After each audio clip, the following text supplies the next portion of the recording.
is being chased, thrown on the run, and it is caught. Touchdown, Keenan Allen. What a grab. That's what I'm talking about. Hey, that's what I'm talking about. That's the warrior spirit right there, boy. Huge sack by Joey Bosa. 90-yard touchdown. 90-yard touchdown. That's going to be picked off at the 8-yard line by Derwin James. Herbert sets his feet, takes a shot downfield, has Guyton. Caught! Touchdown, Chargers! That's the greatest throw I've ever seen.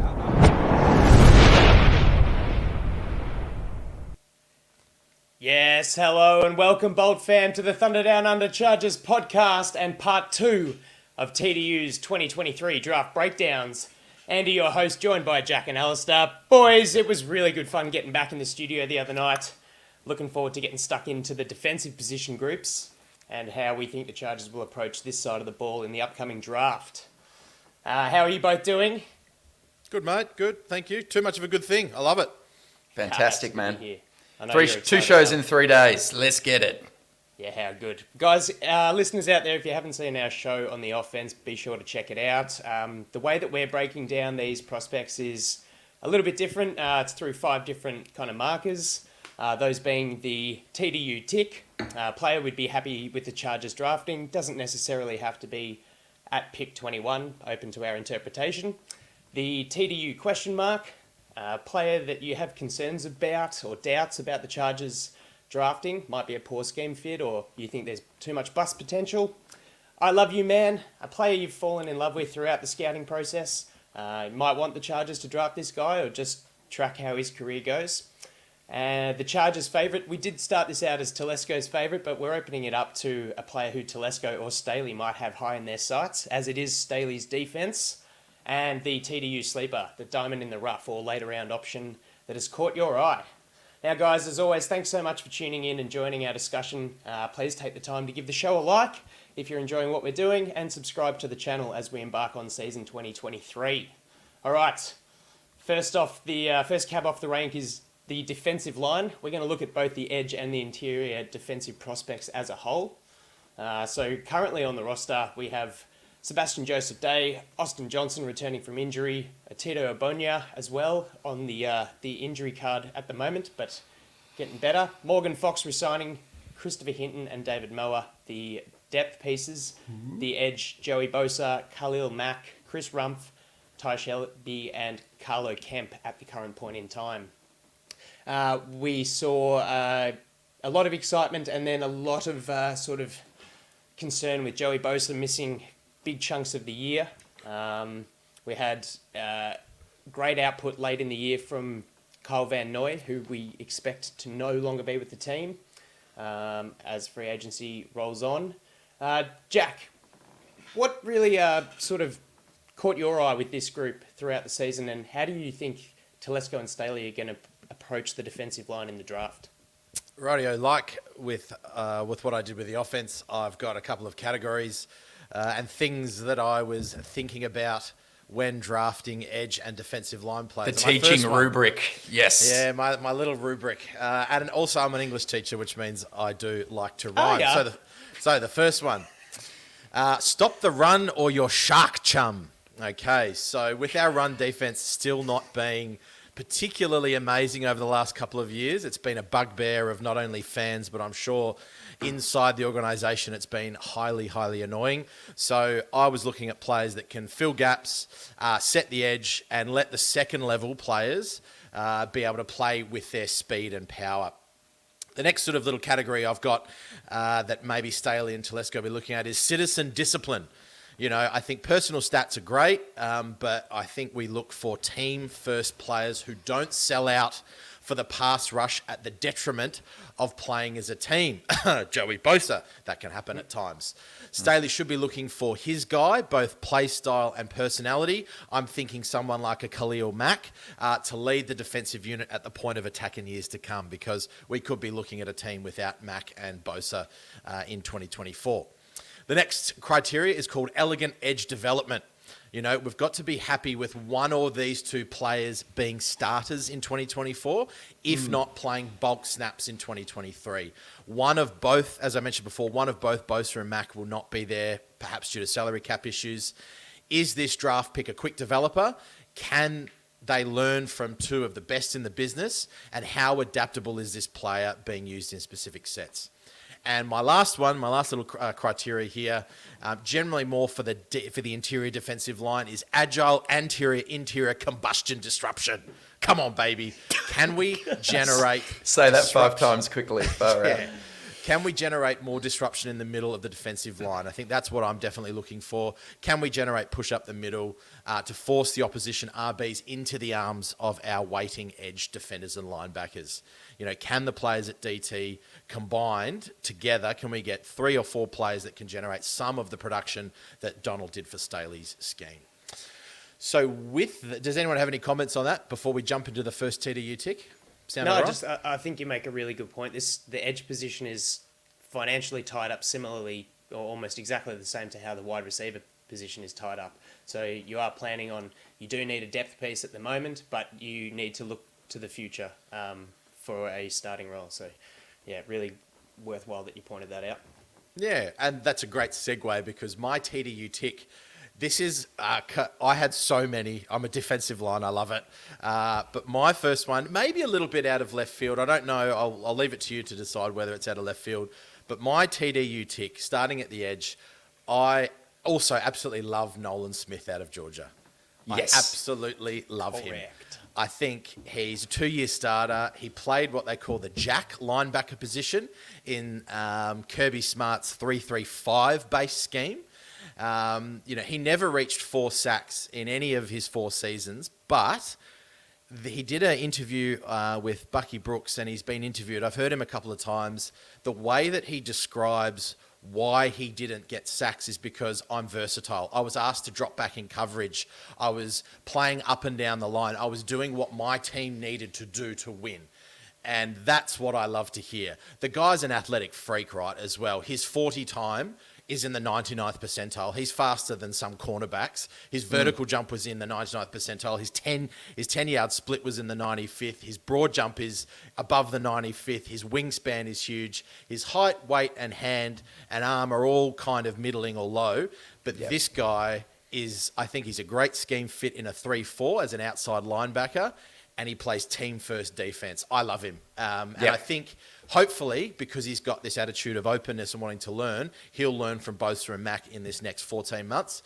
Hopefully, he's a starter and maybe even a Pro Bowl player in years to come. Nolan Smith, I love you, man, but TDU tick at 21. Yeah, absolutely. And you're chomping at the bit to jump in, so have at. No, please, mate, go for it. I was just, look, you've pretty much got my notes on him word for word. It's just whether or not his size can actually translate into playing that in the spot. Look, favours the scheme. Really impressive mentality and work ethic. Efficient in his pass rush when he does. Healthy win rate. Just handy all round, and just love the energy and the attitude. Al? We've all got him as a tick, and I think he strikes that balance that Jack spoke about of being able to help immediately this year, but also develop and then become the kind of key guy the year after. He's as inspirational a speaker as really you get from this class of prospects. Loves the game, absolutely adores it. He seems like the type who'd even play it for free, right? 100%. And he was the number 1 recruit nationally in the 2019 class, ahead of Thibodeau, ahead of Stingley. So he was the number 1 high school player in the USA across all positions. And like Jack said, you look at his production and think, why didn't he have more sacks? But this is the same conversation around Trayvon Walker last year, where the Georgia defense doesn't necessarily allow its edge players to go hunting. And if you actually break it down, when he was asked to rush the passer, Nolan Smith had an elite 25.5% pass rush win rate. That's up there with Myles Garrett and all the really good edge rushers, and he uses that speed, Jack said. But he's also stout against the run. He plays the run well for a guy who's undersized. So I'd happily take that pick. The one question mark is he did have a pectoral injury that occurred against Florida last year, required surgery, ended his season after week 8. So he is recovering from a torn pec, but putting that to one side, as long as our doctors give him the tick, he gets my tick too. Superstar player. Yeah, I mean, just to round it off, he's quite enigmatic because watching the tape and you look at how much he weighs, you'd think he'd be a better pass rusher than he is at setting the edge, but it's actually the opposite. You know, he's actually fantastic at setting the edge. He's got real strength at point of contact and doesn't actually get moved off the spot. It's where it's his pass rushing that needs a little bit of work. So I see that as perfect given my criteria before, because we want a guy that can set the edge, and why not learn techniques off two of the best pass rushers in the game. So not only I think is he a scheme fit, he's a personality fit, but he's got those intangibles as well. Staley is going to love this guy. The question is, will he be there at 21 is the question. Yeah, that's the thing. I think he goes in the top And Georgia 15, Bulldogs. but, It's the Kirby. Loves it. Yeah. All right, Jack. Question mark time. Again, I get really worried when I do this after the first one where you really threw me with my question mark, Alistair. But I am actually going to say Brian Brzee. Is it Brian Brzee? Brzee, whatever his name is. Yeah, Brzee, same thing. Brzee. He just physicality, he's an enigma. When you look at his radar chart of where he ranks, his bench is in the 17th percentile for a defensive lineman. He's fast. His 40-yard is in the 93rd. His shuttle run is fast, but his weight is in the 30th percentile. His arms are in the 30th percentile. His wingspan is in the 30th percentile. I just don't understand how this guy will go at the NFL level given these physical attributes. He's a 3-year starter at Clemson. You know, he is a 3 technique. He's a big guy. He's powerfully built and gifted, but I just don't see the translation in the first year. Perhaps give him 3-4 years to develop his body and develop his technique. I think, you know, he could be a real force. But yeah, first round pick or second round. Not that he's going to make the second round, but I would really question that we take him at 21 because he's also got a medical designation and injury background, which is a bit iffy. So Brian Brzee is my question mark at if the Chargers were to pick him at 21. It is almost as if, and I'll jump in here, Andy, because I've got the same guy. It's almost as if we've shared notes before the show, which we haven't, listeners. But Brzee and Tyree Wilson are two of my question marks. On Brzee, we just spoke about Nolan Smith as the 2019 number 1 overall recruit. Brzee was the same thing in 2020. So again, best high school footballer in the United States. But what I saw from him was kind of this concerning lack of production at Clemson year on year. He never graded above in the 70s, never graded more than 73.5 per PFF in a season. Now, you have to say with this guy, he had some awful things happen to him. His 15-year-old sister died of brain cancer during the season last year, and he's had a combination of shoulder injuries. He had a kidney infection. He's really beloved by the Clemson staff, and he seems like a great guy. Well. Yeah, exactly, in 2021. So he wins with explosiveness. Like, he's very dangerous on twists and stunts. You can see he has it in his body because he is a really explosive guy. He had the second fastest 10-yard split. So he can get off the line, doesn't really use his hands. So very agile. Yeah, a question mark for me, him as well. And same goes for Tyree Wilson. I don't think he will be there, so it's not worth diving in. But it's a similar prospect whose maybe athleticism belies the actual production. And just for the listeners, I tend to have somewhat of a bias for players who played at an elite level at college. I see that easier to translate, the safer pick perhaps for where the Chargers are right now in the Super Bowl window.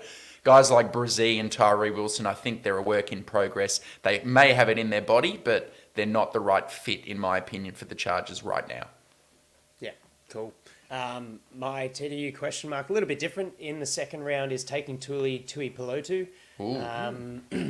Yeah, I just think it's for me, honestly, he's just such an inconsistent tackler, and his 31.4% miss rate in 2022 stuck out like dog's balls. I think he really shows flashes of being versatile, but also just being a tweener.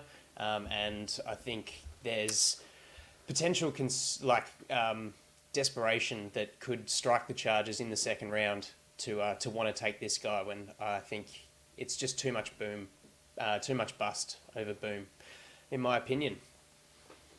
Jack, do you want to get onto the I love you man? I think we might all have the same player here. I have a feeling, and that is Kalijah Cansey, the Pittsburgh, the Pittsburgh guy who could look like Aaron Donald. And on that, I won't get into any of the draft background, but I just want to give the listeners some numbers if they're not aware. We all know Aaron Donald is arguably the greatest, or if not the top 3 defensive player of all time. And if we have a look at the measurables between both of them, and it's very close, and this has been done to death, but as an exercise on the TDU, it's always a bit of fun. So if we look at Cansey, he's 6'1". Aaron Donald was 6'1". Cansey's weight was 281. Aaron Donald, 285. The arm length, Cansey is 30 inches and 5/8. That's the difference. Donald is 32 and 5/8, and that's the big one there, that lack of leverage.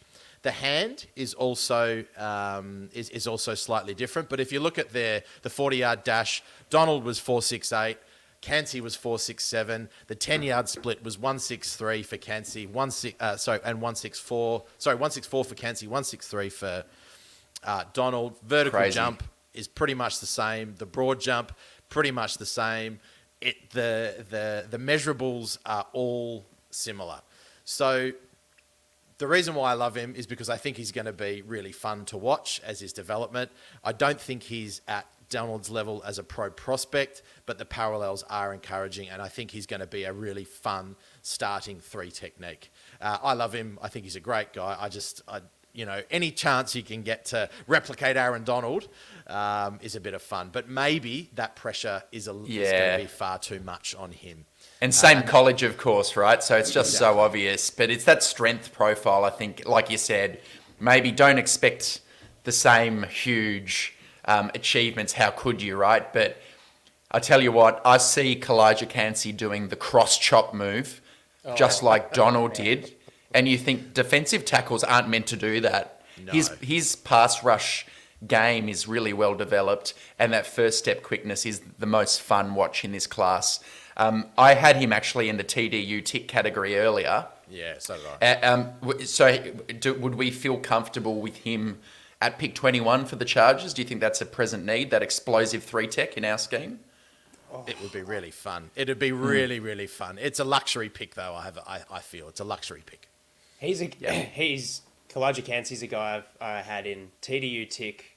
I love you, man, and Chargers' favourite for obvious reasons. I just think Staley will go, this guy could be Aaron Donald. And he managed a 91.9 grade from just under 360 snaps in the B gap. So even if he does lack leverage with his size, he's so fast and he's so quick off the step. His pass rush win rate was 22.2%.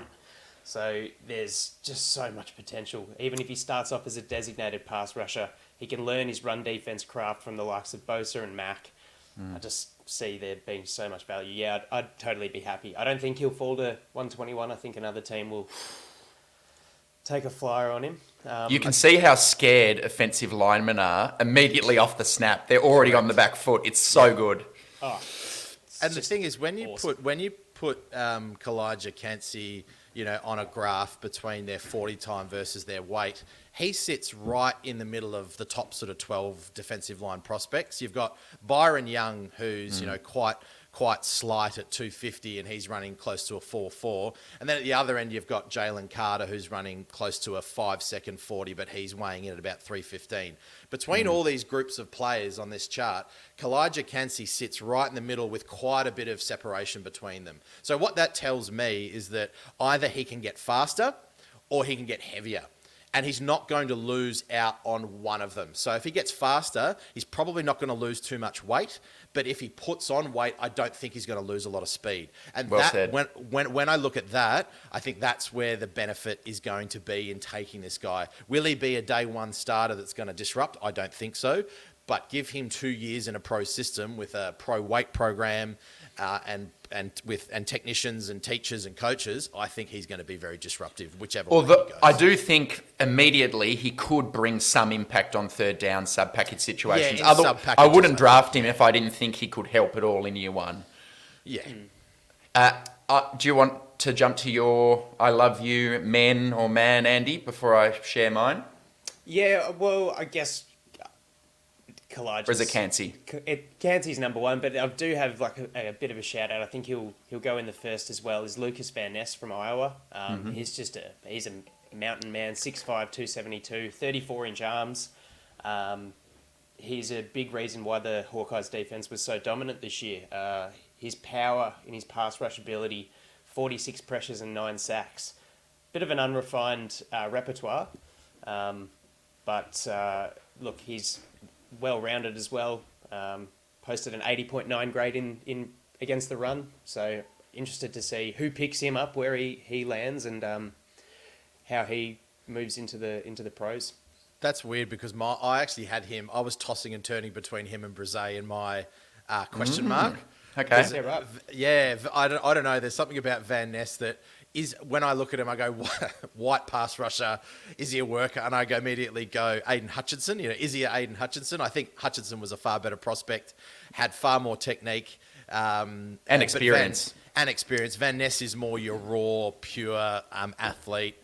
The pass rushing is not amazing. He's got an amazing ball rush, as you just simulated, Alistair. But yeah, Van Ness is that I would not be happy if the Chargers took Van Ness personally. Interesting, but yeah, he's a good fun. That'll be a fun watch. I'm going to mention 2 edge players and probably 2 guys around the second round. Hopefully one of the 2 could make it to the Chargers' second round pick. And it depends if the Chargers are looking for a bendy guy or a power guy.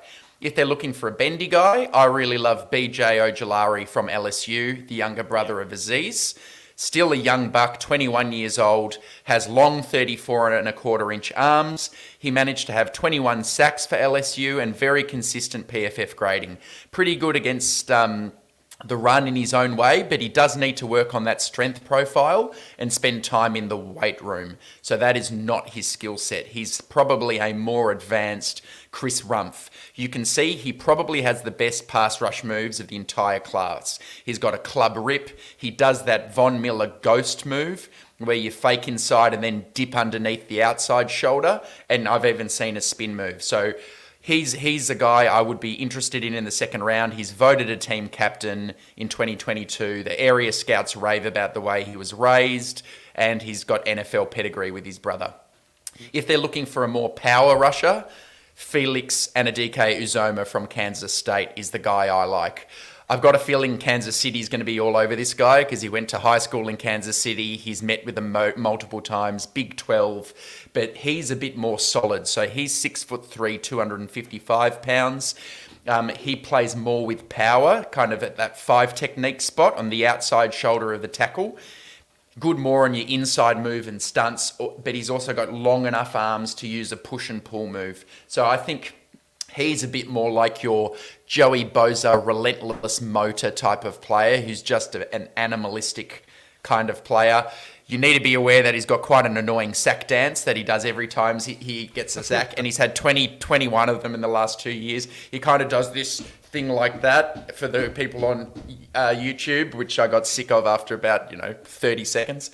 But it was a good combine interview. He actually went into quite specific detail about how he tries to feel his offensive lineman out. So he says he tries to win with power first to see if that guy's weak or not. He likes to start with his long arm move, and then he adjusts accordingly. And he says he spends his week studying the tape to determine what moves would work best about that specific opponent. Seemed like a likable guy. So they're my 2 I love you men. It just depends what kind of edge you want. I love that. How fun is it when you hear a prospect or a player talking about the methodology they go through during a game? It's not just pass rush, fun when they have and something sensible to say. and like I'm just going to work hard and get my sack. It's like no, I'm going to try this one here, and then my next one I'm going to try that. Almost like Shane Warne when he's bowling, or when he was bowling, I should say, RIP. Very very smart operators, yeah. All right, I've gone with a Telesco favourite for this next one, not a Staley favourite, because I think Jerry Tillery, I think of pass rushers. I looked for a guy that maybe had similar sort of traits, and that's Zach Harrison from Ohio State, 6'5", 275, so I'd say a little bit undersized maybe for an interior defensive line, but he can perhaps play the edge. You look at his measurables and his wingspan is huge. His arms are very long, those very long levers that Jerry Tillery had. But again, kind of weird when it comes to height and weight and strength. So, yeah, this is a negative for me. I think Harrison's pass rush and his edge setting really need a lot of work. He has this linearity to him, and he's got length and he can get up the field. He's got maybe more quickness than Tillery had.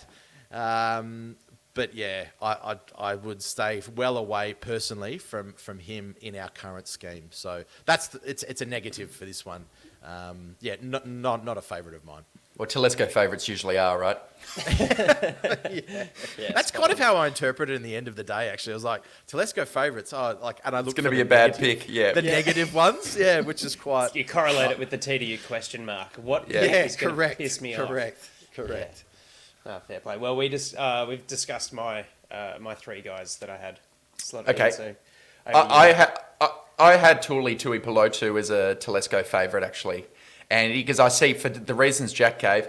Also, firstly, I don't want to sell Tui Pelotu short because he's so young. He's only 20 and a half. So that's as young as you really get as a prospect. And last year for USC, he was the captain of the defense. He did have 58 total pressures, 13 and a half sacks, and was the Pac-12 Defensive Player of the Year. So there's stuff to work with there. And I think Telesco will like him for all of those reasons. His first cousin's Talanoa Hufanga.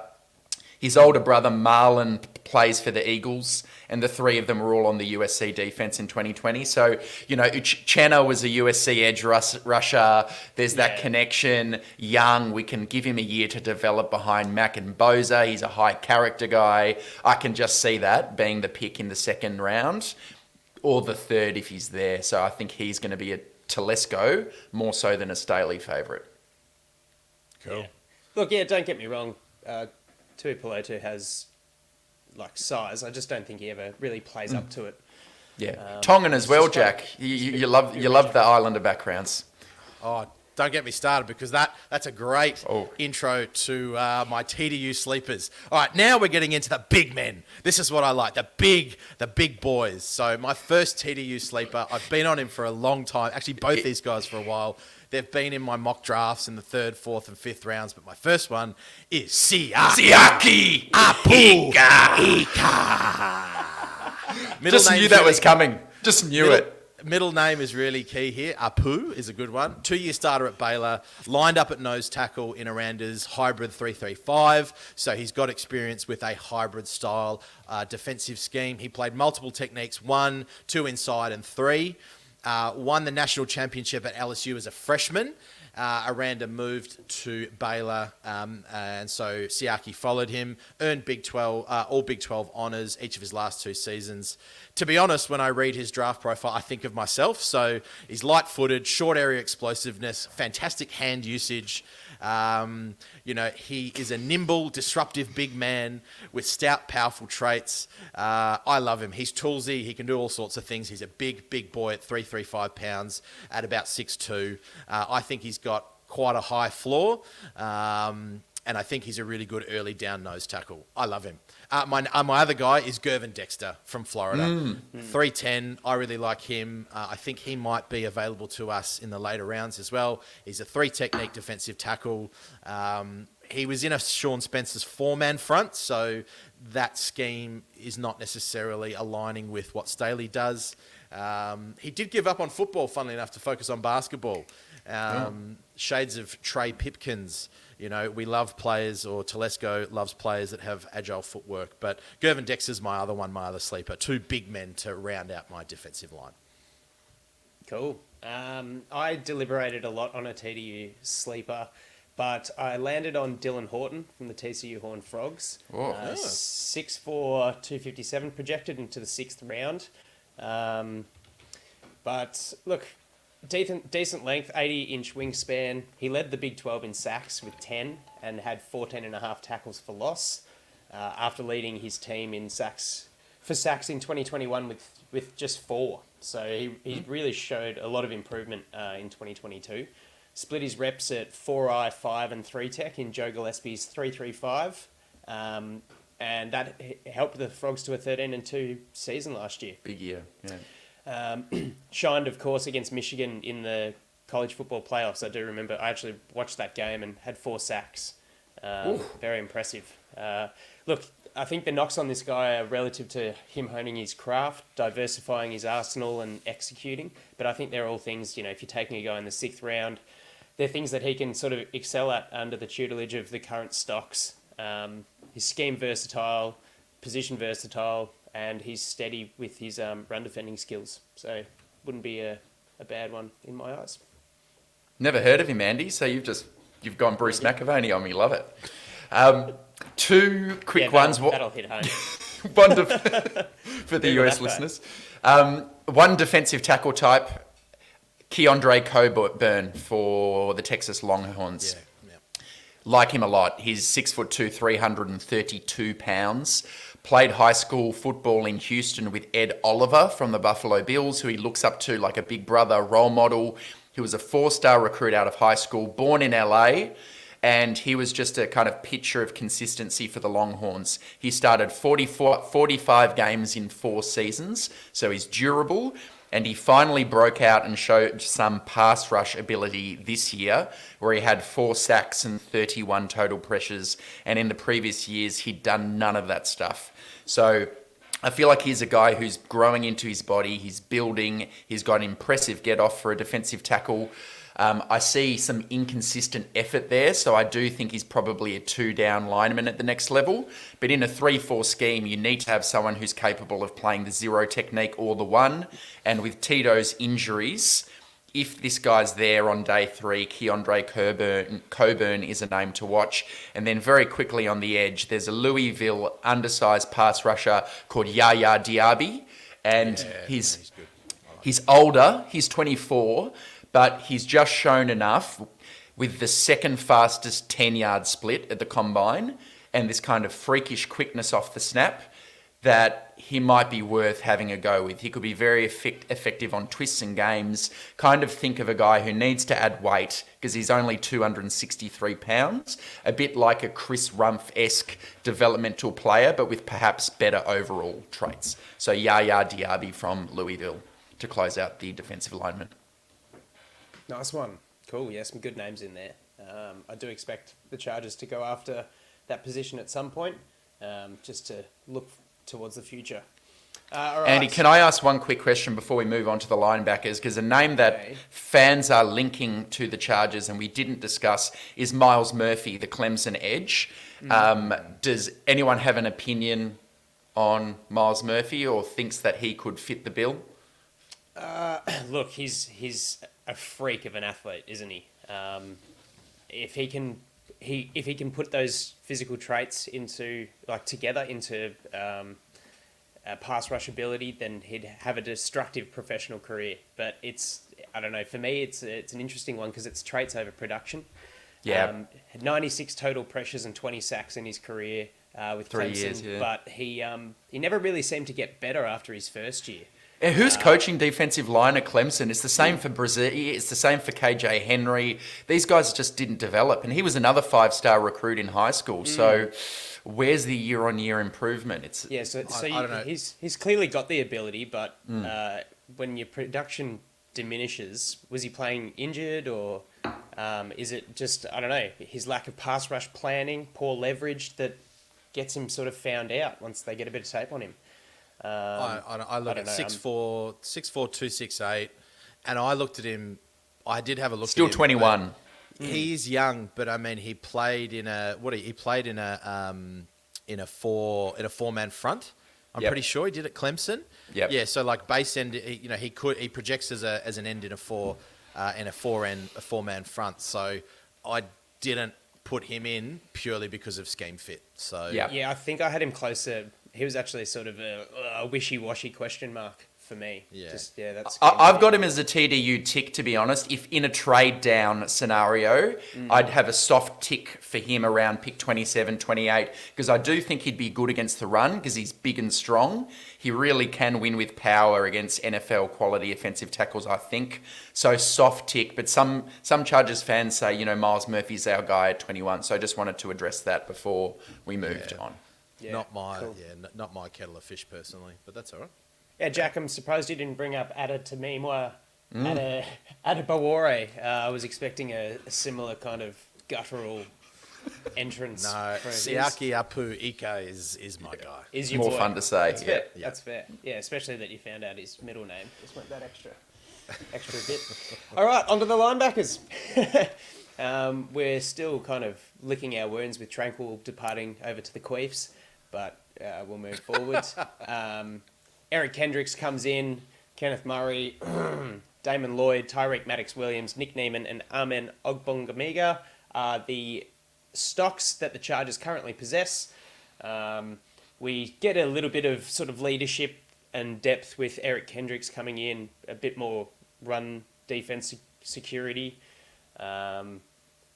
Whether we need more of a true blitzing linebacker or someone who possesses that craft could be an argument. We really need to, as a complete defense, but especially in the middle of the field, is shore up our tackling deficiencies.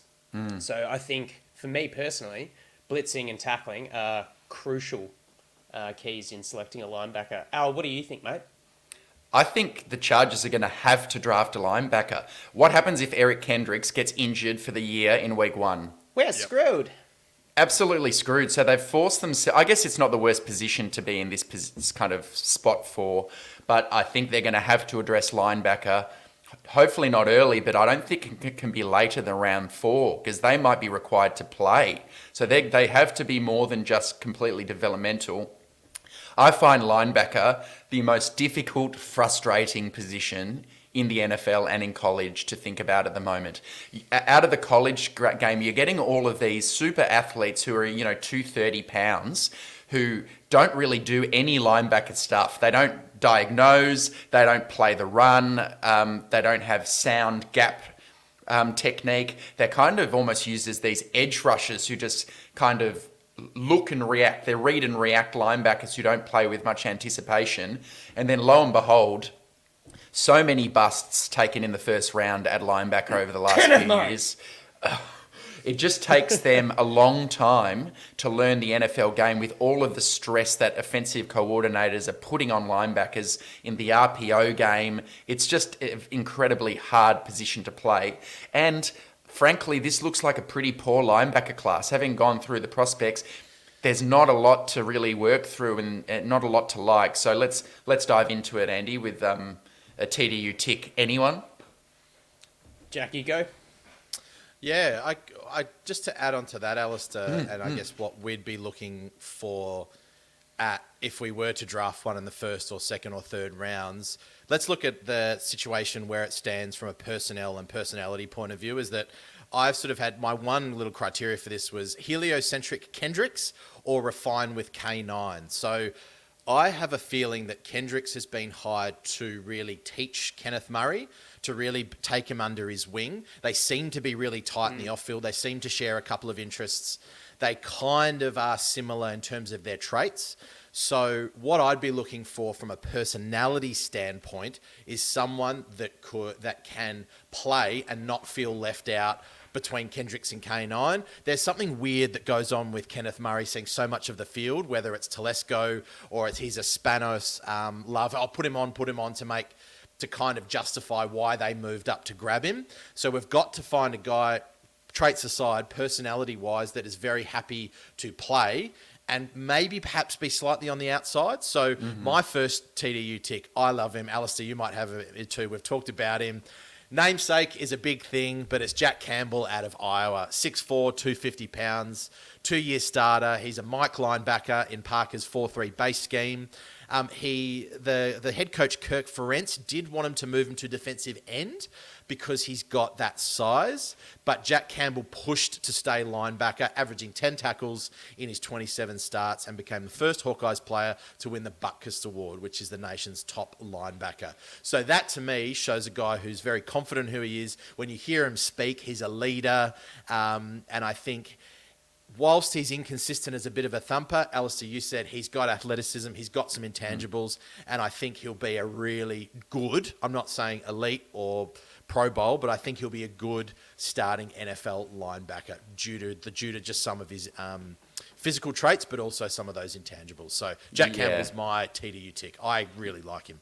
Same. I don't have him as a tick because I don't have any linebacker as a tick for the first round. However, I have him as an I love you man. So why don't we just continue to talk about him for a little bit? As you said, Jack, he also won the William V. Campbell Trophy, which is the academic Heisman. So, and I thought he was one of the only linebackers I watched who plays the position properly. Yeah. He's patient in his run fits. He reads and reacts. With his wingspan, he's long enough also to impact the game in coverage. You see, he had this beautiful interception of CJ Stroud, where he's really playing a variation of Tampa 2. He's just long enough to get back in that passing lane over the middle with his 6'5" kind of length and range. I think sideline to sideline speed is going to be a problem for him at the next level, just being that big and, dare I say it, being white. I think he's going to struggle to really do some of that stuff. But if you look at fit for the Chargers, I think he will be a good run defender from day one, just because of the way he plays the game. And obviously with the 32nd ranked run defense, that is something the Chargers need to address. I just don't think, unfortunately, this will happen because it's questionable whether he'll be there when the Chargers draft in the second round. And even if he is, that might be a bit early for the Chargers to take a linebacker. But like you, Jack, can't wait to see what he does at NFL level. He's just a fun player. And he could have played Div 1 basketball as well. So super talented player. Yeah. Similar to you, Al, I don't have a tick. And I was being quite stubborn and just saying that I don't have a tick at 121. I'm once bitten, twice shy, with Kenneth Murray being selected a few years ago in the first round. So yeah, that's almost my TDU question mark, is the Chargers just selecting any linebacker at 21. Jack, what have you got? I guess I would not want this guy to be picked up by us, but I went with a question mark overall, and that's Diane Henley from Washington State. Oh, okay. He's got an amazing background. I think the one thing that stood out for me, his father is a well-known music executive who has worked with famous artists like Snoop Dogg and the late Nipsey Hussle. The former kingpin of a violent gang, Eugene, this is his father, was sentenced to 23 years in prison, served 12 years for attempting to steal 33 pounds of cocaine from an undercover police officer in 1992. Wow. But now Diane's father, released in prison 2004, now runs a non-for-profit organisation called Developing Options to help put youth on the path to success. So really interesting background story and incredible that he's made it to play in the NFL. But he's an inconsistent blitzer. His pass rush is not great. I just wonder whether he is actually... I mean, he's projected as a first or second round. And he's only been playing linebacker since 2020. Alistair, you said before, linebacker's a position that you need experience in. I really wonder whether he's going to be a starting in his first year linebacker. I don't think he is. He played another position, didn't he, before he moved to linebacker? I've actually got Diane Henley as Might have been played quarterback. Quarterback in Los Angeles, yeah. As one and he of played my wide I love receiver, you safety, mans. nickel. Yeah. He was a starting quarterback for Crenshaw High School. I don't know if you guys have ever watched the sitcom or the show All American, but it focuses on a guy that played at Crenshaw High School, and I watched it with the partner. And yeah, it's, went to school in South Central LA, and as you said, Jack, his dad was a bit of a dicey bloke, but he's played almost every position. I have him as an I love you man, not for the Chargers to draft. I just find his story really cool. Sure. He has athletic tools, just inexperience being his big question mark. 4 ints in 2021, his last year at Nevada, transferred over to Washington and led the team for tackles for losses, and forced fumbles. So, yeah, it could be an interesting one. But he's, that inexperience as linebacker at 23 as well is not the best thing. Not what we want anyway. No. Do you have a question mark, Andy? Yeah, I guess, I like the prospect of Drew Sanders, but not at 121. Yep. I think even though this guy's got incredible upside athletically, he just reminds me so much of Kenneth Murray, and that's Trenton Simpson.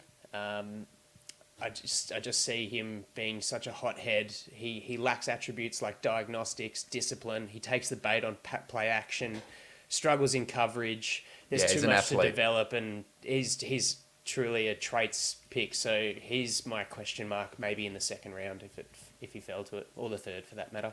Yep, I had the same with Trenton Simpson from Clemson. He was a big question mark for me. Never had more than 51 tackles in a season. Never had a PFF grade above 73.2. He's just not for us. He's a kind of ball of clay that you want to sculpt because he's a super athlete, and that's not for the Chargers right now, I don't think. But my other question mark is Noah Sewell, the younger brother of Penei. From Oregon. I'm a bit worried he might be a Telesco type of guy. I picked him as my Telesco favourite. Yeah. I'll jump on the back of you. Yeah, please do. Good things first. He does seem like more of your old school linebacker type who actually understands the game a bit. He's 6'1", 246 pounds. So he's built more like a Mike. That's about the only good thing I've said, other than he looks like your leader, your vocal leader, kind of patrols the middle of the field. He makes a lot of tackles. But look, I think he makes more tackles than plays. And he is a below NFL level athlete. Like he had the fourth slowest 40 time. Yeah, good on the bench press, but not much of a athlete himself. I think it's very unlikely that this guy has the juice at the NFL level to be a very good player at all. I would steer clear. I really worry. And again, I've taken the Telesco favourite as being negative. It's this unconscious kind of bias that I have. I put Noah Sewell purely because when I read Sewell is a thick, powerful backer with point of attack strength to fill, stack and strike, I immediately think of Denzel Perryman. Yep. That's who I think of. A downhill thumper who does not have reactionary or reactive athleticism, doesn't have play range, is a 1 down, 2 down linebacker, and does struggle to stay ahead of pass plays in particular, but also those stretch running plays. So yeah, I really worry about him as a Telesco favourite because he's got pedigree, his brother, blah, blah, blah. Don't know.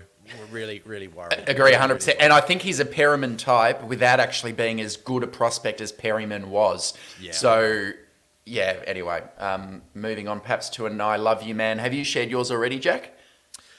I had Drew Sanders actually. Oh yeah, nice. As an I love you, I think he's Arkansas, yeah, 6'4", 235.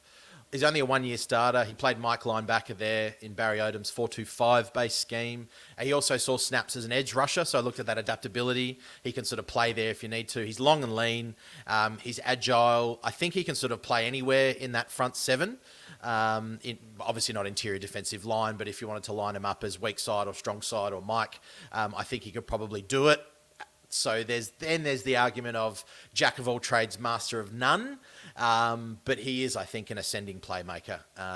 And I think he could be that occasional pass rusher that I think we'll lose with Kyle Van Noy. So where are we going to get that production from? That's kind of where I had him. And I liked him because he's a do-it-all. Yeah, Drew Sanders is my guy. Like him as well. I'm pretty sure he was recruited as a fairly high prospect and played at Alabama.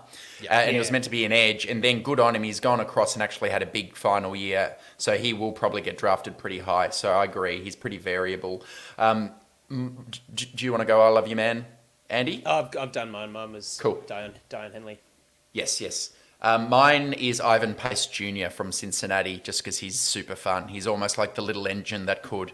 He is 5'10", 231 pounds, 30 1/4 inch arms. Small little guy, but he had a 93.2 overall grade last year because the guy had 50 pressures.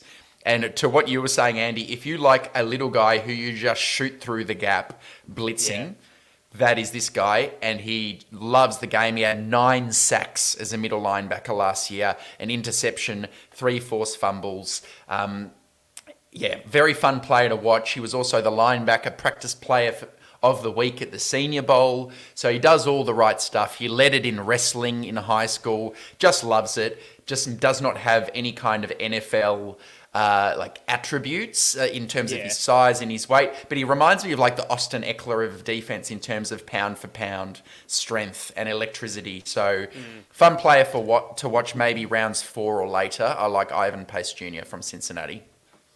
Yeah, Nice. Cool. Can I go? let's go. Are we going sleeper?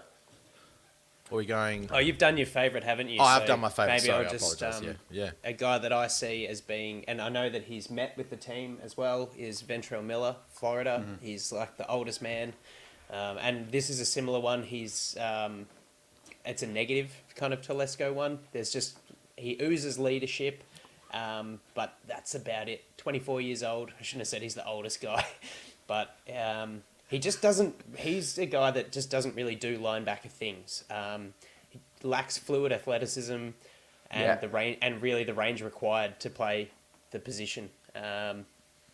He does play with that passion for physicality and toughness. You know, that rugged footballer that Staley loves, but he misses reads and doesn't have the greatest discipline. So it's a negative Telesco favourite for me. But I see him being the type of guy they'd bring in.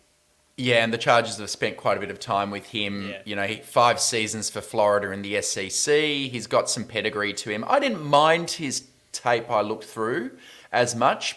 He's a guy who played through a lot of injuries at college level, a bit of a medical red flag type.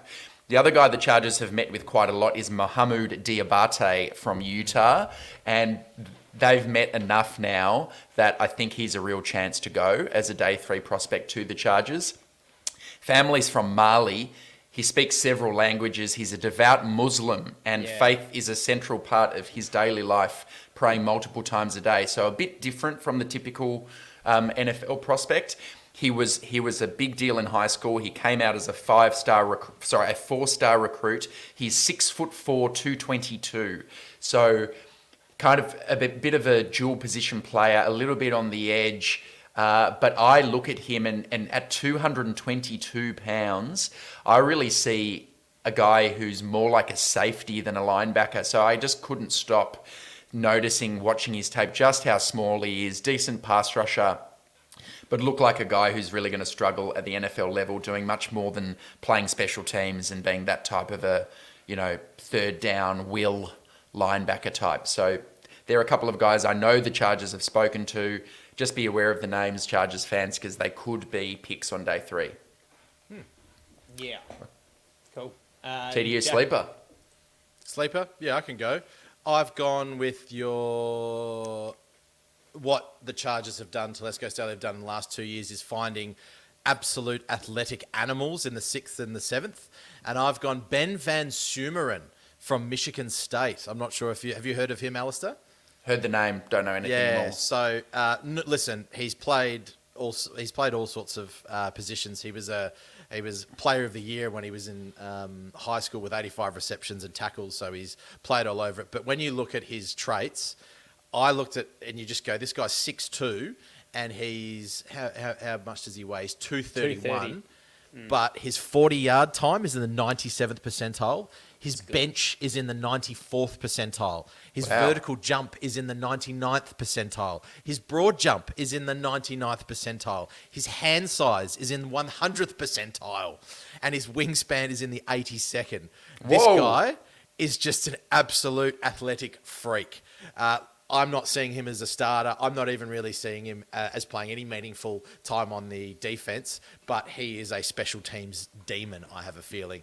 In that same vein as Horvath, Nick Neiman, these guys that you bring them into camp because of their traits, and maybe they can sort of make an impact in that silent game, which is the special teams. So Ben Van Sumeren is my guy from Michigan. Okay. Yeah, cool. Maybe far less of a sleeper than Sumeren. My TDU sleeper is Servossier Dennis, or Vossi. He's a 4th or 5th round projection, 6 foot, 226. Good diagnostics and good discipline is what I'm saying. Handy arm length, makes up for sort of a lack of size for his position. He's a really solid tackler. He only missed 4 tackles in 2022. Crazy blitzer, so he sort of fits that tackling, blitzing mold that I'm looking at. 18 sacks in college, but sort of hit and miss it in coverage. Bit of starter upside, quite a balanced player.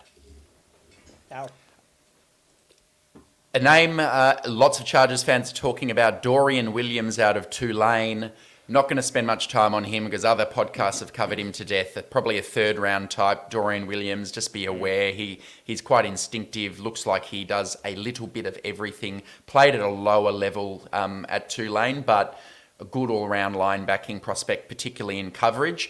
My sleeper is DeMarvion Overshone out of Texas, who's just a lot of fun to watch, because another guy who was a safety and wide receiver in high school, he was actually recruited to the college level as a safety. 6'3", 229 pounds. He's kind of got the perfect physique for the modern day coverage linebacker. Think Fred Warner attributes, but just nowhere near that caliber of a prospect, because he didn't quite perform as well over the long stretch for the Texas Longhorns. But in 2022, he had his best season, a 72.2 PFF grade. So I think he's coming into his own, a bit of a see ball, get ball type of linebacker. He's played D-line, slot, in the box. He's even played corner. So if you need a core special teamer, DeMarvion Overshone out of Texas. All right. Cool. Linebacker's done. Right over to the defensive backs. And like the defensive line, we're going to look at the cornerbacks and safeties together. Staley's DBs. So at the current point in time, our designated corners, Asante Samuel Jr., Michael Davis, J.C. Jackson. The DB packet is Ja'Seer Taylor, Dean Leonard, Mark Webb, and Michael Jackett. And then we've got and Keeman Hall in there as well. And then the safeties, Derwin James, JT Woods, Aloha Gilman, and Raheem Lane. Losing Nasir Adderley. We probably won't see Bryce Callahan come back. So there's a couple of kind of glaring factors for mine. They showed a lot of improvement towards the back half of last year. Final 6 regular season games, seeing the Chargers defensive unit technically the best in the league in terms of all the main metrics. Sure, it wasn't the toughest competition that we'd faced during our schedule, but you can only beat what's in front of you. Those performances truly were spectacular. Finally, we saw a bit of that cohesion, Jack, that you love to speak about. The turnovers in the first half of that wild card, and we'll say no more on that one, but it's all very, very promising. Bryce Callahan, he was vital in the slot in 2022 when Asante and Michael Davis had to cover for JC Jackson's poor play and then injury. Ja'Seer Taylor filled that role.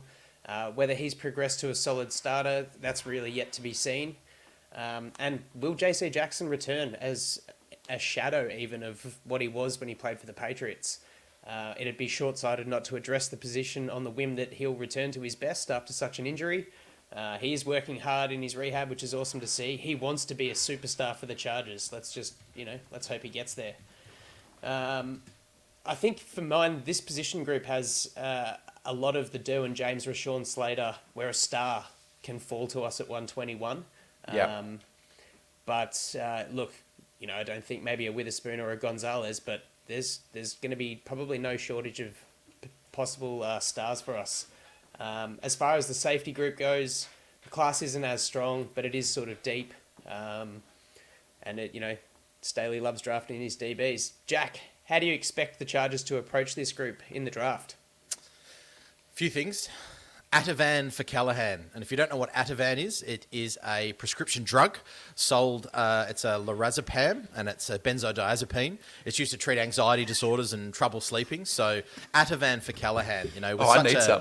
With such a solid year from an established pro, where do we mimic that production? Does ASJ move inside permanently, and are we looking for an outside corner, or are we looking for a slot corner? After ASJ's performance with the Jags, is that a waste of talent pushing him inside? So Ativan for Callahan would be the first one. That's at the top of my list. Next one is a bit of a bigger question. Is anyone actually graduating from the Staley's vaunted DBU? Staley's been big on the fact that he loves developing DBs, but in reality, can we actually say that so far this first semester has been a bit of a flop? other than Michael Davis perhaps stepping up and performing above his GPA and grabbing a diploma, because Jackson has essentially failed, the rest of the class I do still think has really struggled to maintain a good GPA. Even Derwin James, dare I say it, struggled to make consistent impacts, even though he's number one ranked and he's a Pro Bowler and stuff, but he had the green dot removed from him. So I don't know, it's a bit DBU. There's too much partying going on, I think. There's not enough consistency and Not enough study. Not enough many study. P's get degrees, hey mate. Yeah, well, if you're average. My next one is stopping self-deception concessions on draft night. I look at ASJ, JT Woods, Jasiah Taylor, Dean Leonard, Mark Webb. Are these guys prototypical DBs? When was the last time we drafted a prototypical DB, other than maybe Derwin James? I don't think that we should be looking at these traitsy guys like JT Woods so early on. I think we should be looking to draft more of that prototype. We've tried to get in Jackson, who is your prototypical outside corner, but I think we need to stop being self-decept, or Staley and Telesco need to stop deceiving themselves.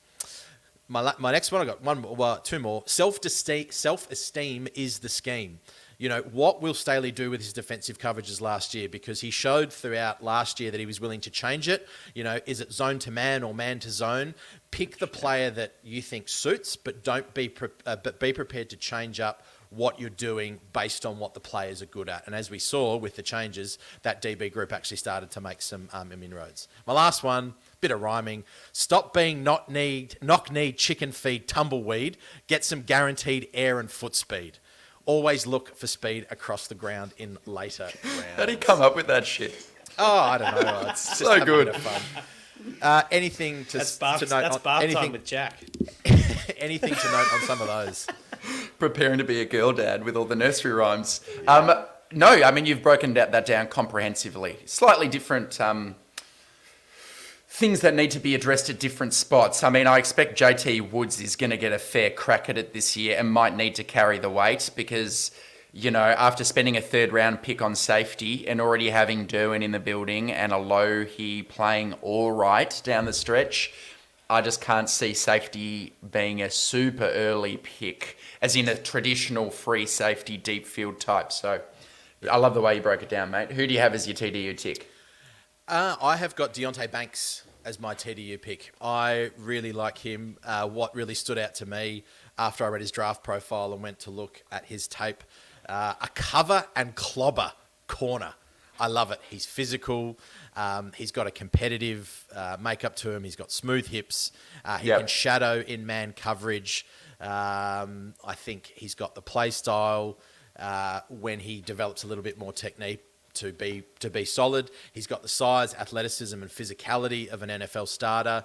I think he projects best as an outside press man cornerback, but he also has some upside in zone coverage as well.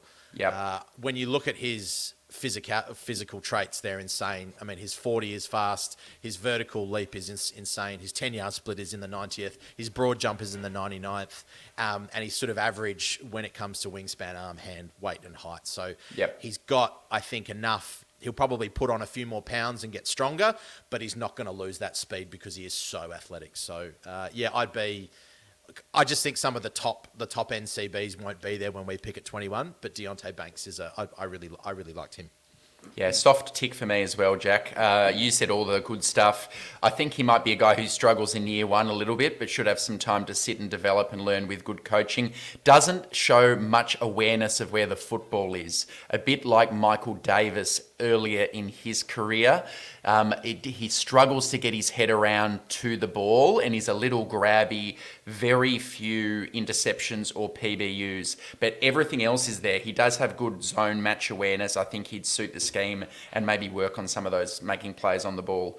I've got one other clear TDU tick, and that is Brian Branch from Alabama, who I think could be almost one of the best case draft day scenarios if Branch is at 21 or if the team trades down and still lands Branch. I think he's the perfect defensive back in a Staley scheme where he kind of does everything at an elite level other than having somewhat subpar athleticism.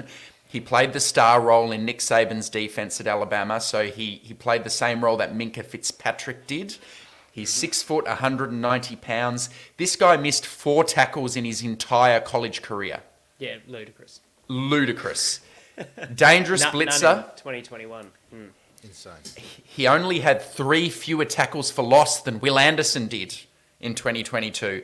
So this guy played 70% of his career snaps in the slot, but about 17% in the box, 6% at free safety. There is a bit of a projection there about can he play one of the 2 safety roles in a hybrid kind of Fangio scheme. I think he's perfect for it. And he saved his best for the last game of his college career, where in the Sugar Bowl against Kansas State, he had 12 tackles, a sack, an interception, and was the best player in the game.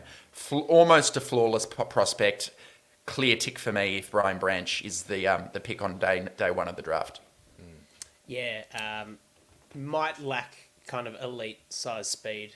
I think he runs just a sub 4.6 40, but yeah, between him and Deontay Banks, they're my TDU tick. I love you, man, guys. I see true number 1 potential in Deontay Banks, and Brian Branch offers that versatility. Played a lot of slot.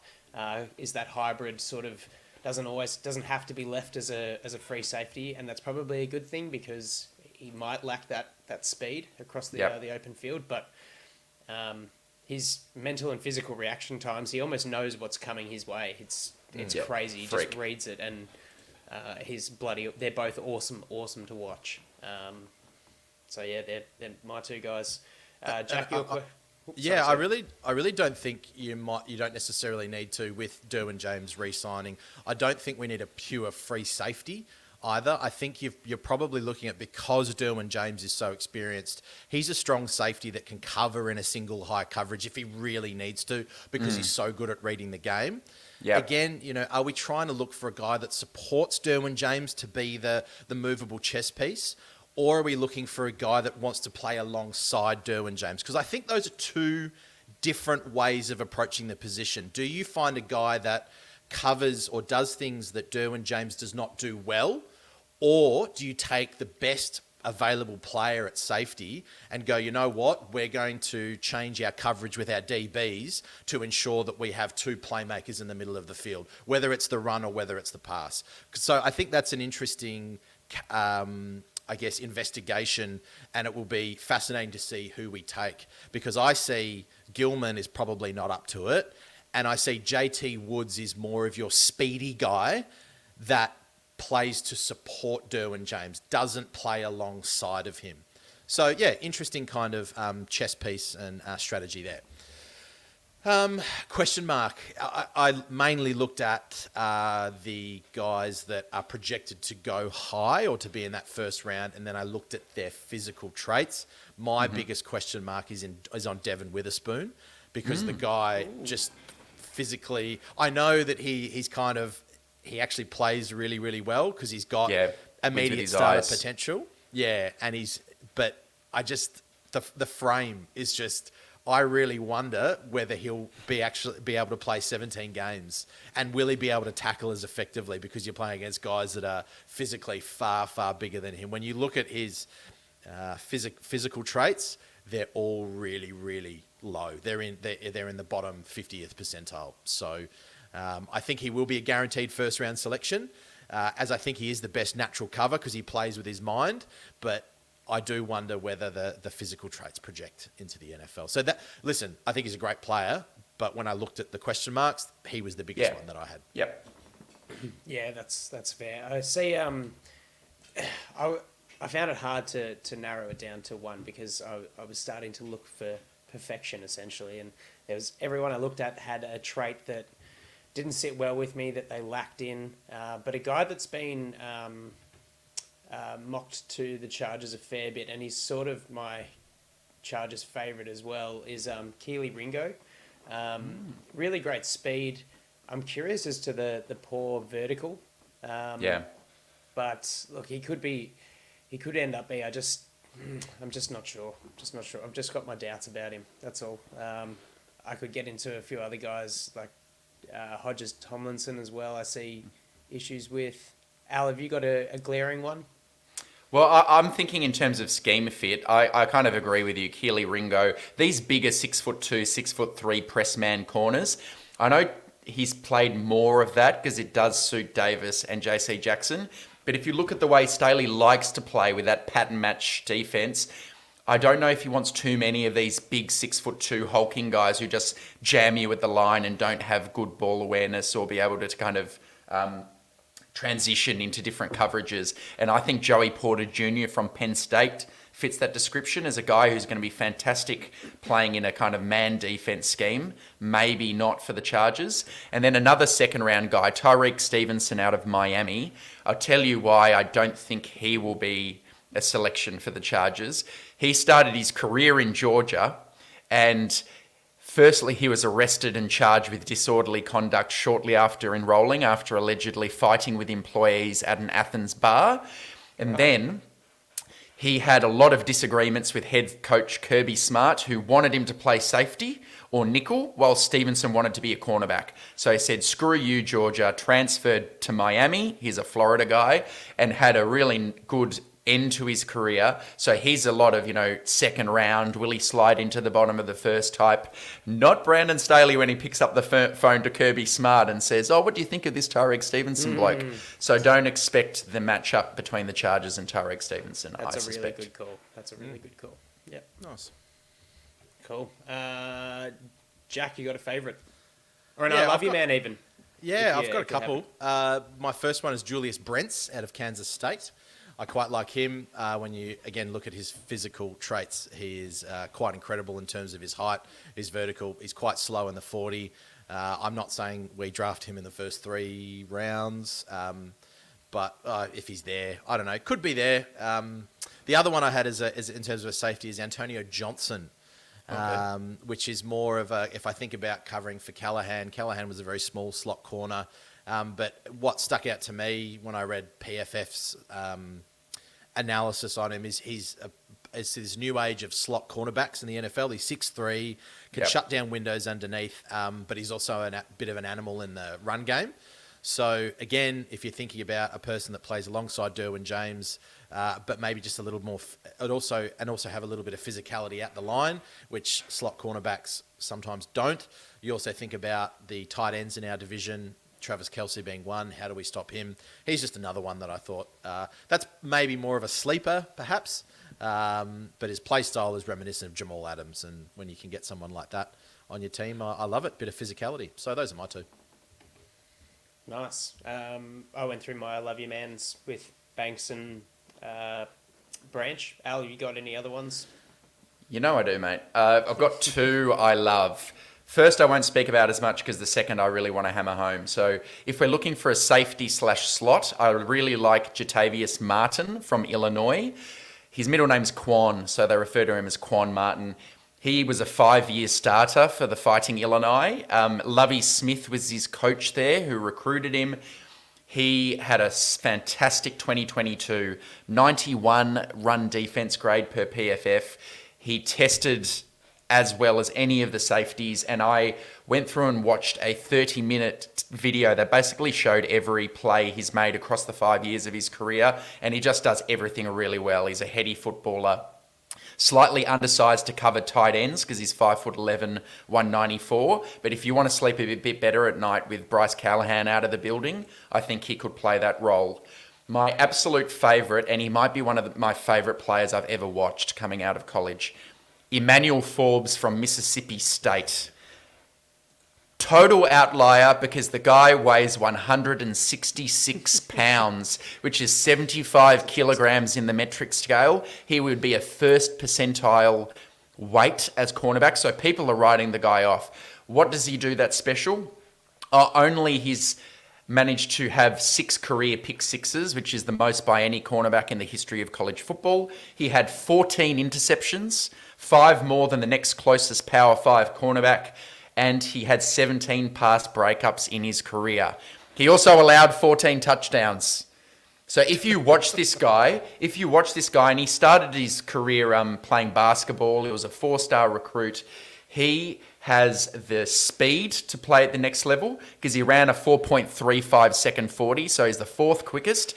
So imagine this super fast praying mantis who has maybe the best ball skills and anticipation you're likely to see, but in the Marcus Peters mold, he can get hurt on double moves. He might bite on a play fake and give up a touchdown over his head. But if you're going to have 14 interceptions, the passer rating is 44 when he's targeted. So do yourself a favour, find some highlights of him. He had a wonderful pick six of Will Levis last year. Emmanuel Forbes, I think he would suit a Fangio scheme really well because you don't want him playing close to the line. You don't want him playing press. He'll just get blown off the ball. But if you let him sit back in off coverage and click and close and trigger on the quarterback's eyes, bye-bye, he'll take it the other way for 6 points. So Emmanuel Forbes, I love you, man. Yeah, that weight's so scary though, 166. It's crazy Fast, to though. think. Very but fast. Very fast. Telesco Staley favourite, I think. I looked at the last time Staley drafted a CB in the early rounds, and that was Asante Samuel. And when I think of Asante Samuel, I think of aggressiveness, I think of feistiness, I think of real anger almost. And so I've gone DJ Turner from Michigan, who is plays a very physical brand of football, loves to show off his feistiness, as I mentioned, which can be a detriment at times, which is very similar to Asante Samuel Jr. He can be very physical, almost over-eager, and then gets blown out of the water by technique. The same thing with DJ Turner. With that aggressiveness, he can leave him off balance and out of position to make plays downfield. So that to me is almost like a carbon copy of what Asante Samuel Jr. is. The only thing is with Turner is that his 40-yard dash is insane. His 10-yard split was insane, and his broad jump was really strong too. And he's got big hands for a DB. So he is my sort of. I reckon they've got him high on their draft boards. Mm-hmm. Yeah, that's fair. Al? Yeah, I've got one Chargers favourite, and this is again drawing on the Georgia connection.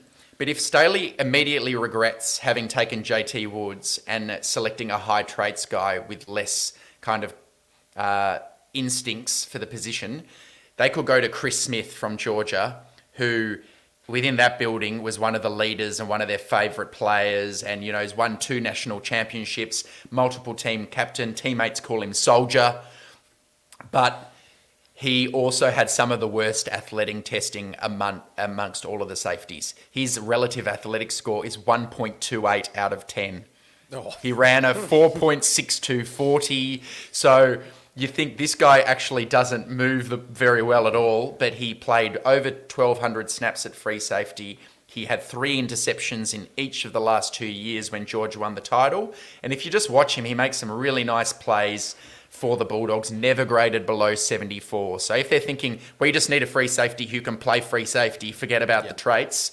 Chris Smith, 4th round or later, call up Kirby. Is he good for the locker room? Yes, he is. Let's take him. One of mine for a Staley favourite is, we've spoken about him briefly earlier, but is Joey Porter Jr. Just has the pedigree in him, massive wingspan. Look, I just feel like the guys will have him high on their board, maybe over Deontay Banks. We'll just see what happens when it falls to it. Jack, your sleeper. Jacorian Bennett from Maryland. I'm looking for someone that Ficken can That's develop. boring when you say it right. It sounds wrong to me now too. It does. It's Fiken, baby. Jacorian Bennett, he's probably got potential as a gunner in special teams, and could possibly vie for defensive snaps as a rookie. Again, he's that aggressiveness. He's in the 98th percentile in his 40 time. 10-yard splits elite, verticals elite, broad jumps elite. Quite small, but yeah, Jacorian Bennett would be fun. So I've sort of, if I go back to my criteria, I've tried to do my best with finding those, those not chicken feed, tumbleweed, but air and foot speed in those later rounds. So yeah, there we go, Jacorian Bennett. Yeah, nice one. Very quickly, my sleeper is a guy called Jamie Robinson from the Florida State Seminoles, spelled Jamie with a double M, but pronounced Jamie. And again, I was thinking if you're looking to replace Callahan and a guy who's got a chance in the later rounds. This guy played everywhere for Florida State. He played deep in the box, in the slot. Mike Renner from PFF describes him as arguably the most complete safety in the class. He's an easy projection to the NFL with how many hats he's worn in his career. And he plays with that same Asante-esque feistiness that you see with all of these Seminoles. Jalen Ramsey, Derwin James, you watch it and he's doing all of that same stuff. Unfortunately, he's only got 29 and 5/8 inch arms, so they're little T-Rex arms. He's 5'11", 191, and he didn't test very well. So he will well and truly be available on day 3. But if you don't want to address safety any earlier than that, Jamie Robinson from Florida State's another name to keep an eye on. Jamie Robinson, well, I didn't know it was Jamie, but Jamie Robinson was a guy that I looked at as well. And look, there's bound to be a couple of guys that the team's met with that could go in those later rounds. Starling Thomas from UAB, Reese Taylor from Purdue, and Jaden Woodby from Boston College as a potential undrafted free agent. So there we go. That'll wrap up our defensive position breakdowns, and you think we'd finish the show there? Of course not. What would our draft shows be without Al's mock draft? So Al, do you want to run through how you're going to get through all this? Absolutely, I do. So Where's the intro music? Hold on, this can't be happening. Where's the intro music? What's going on?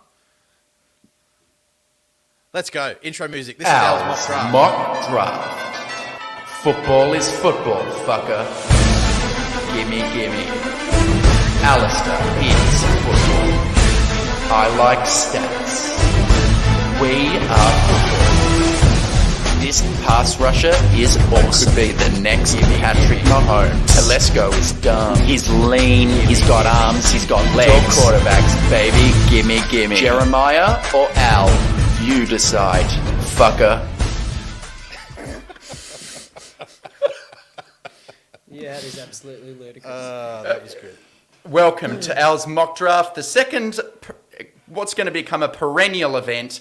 For the listeners who are watching on YouTube, you get the benefit of seeing some grade 6 caliber PowerPoint skills. That's on your screen. And for the audio listeners, I'm going to do my best. We're going to run through the 31 this year picks of round 1 of the NFL draft. Now, to be clear, this is not what I would do.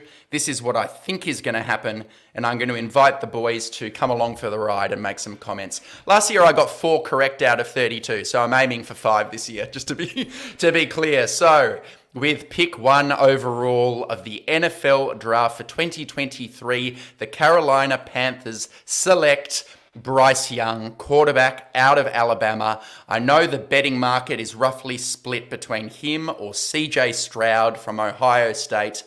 I think ultimately that Bryce Young carries the day. The 2021 Heisman Trophy winner lacks the speed and the height and the weight, but has all of those intangibles where he plays his best in must-have-it situations. He's got the off-schedule playmaking ability, and I think this would be the right fit for the Panthers, and I think this is the pick that they will make. Pick 2. The Houston Texans are on the clock, and instead of going quarterback, they select Will Anderson, the edge rusher out of Alabama. My thinking here is D'Amico Ryans comes in as a coach, and we know in his 4-3 defense, it's important to have a dominant edge presence. He had it in San Francisco. The recent mail is they're really leaning heavily towards Anderson because they maybe don't like CJ Stroud as much. And with a long deal as head coach, D'Amico has some time to find the right guy, and they have a second first-round pick too. So I have them passing on quarterback and going with the edge from Alabama, Will Anderson Jr. Then with pick 3, the Arizona Cardinals are on the clock. But there's a trade. Now that CJ Stroud has fallen, all bets are off. And it's the Tennessee Titans who leapfrog all the other teams and select CJ Stroud, who is really good when he's not under pressure. He can deal the ball accurately. He's probably the prettiest thrower in the class. And we know that the Titans like to run a lot of play action. If they can keep him clean and give him clear looks, I think now's the time. Ryan Tannehill's contract is tradable. As soon as they see that Stroud has slipped past the Texans, they've jumped up and grabbed him. I'm going to pause here to maybe throw to any observations on those first 3 picks. I'll go. So I think you're right in Bryce Young. I think that Reich will want to find his quarterback. I think Bryce Young fits that. CJ Stroud, there's a little more doubt about CJ Stroud than Bryce Young. I don't.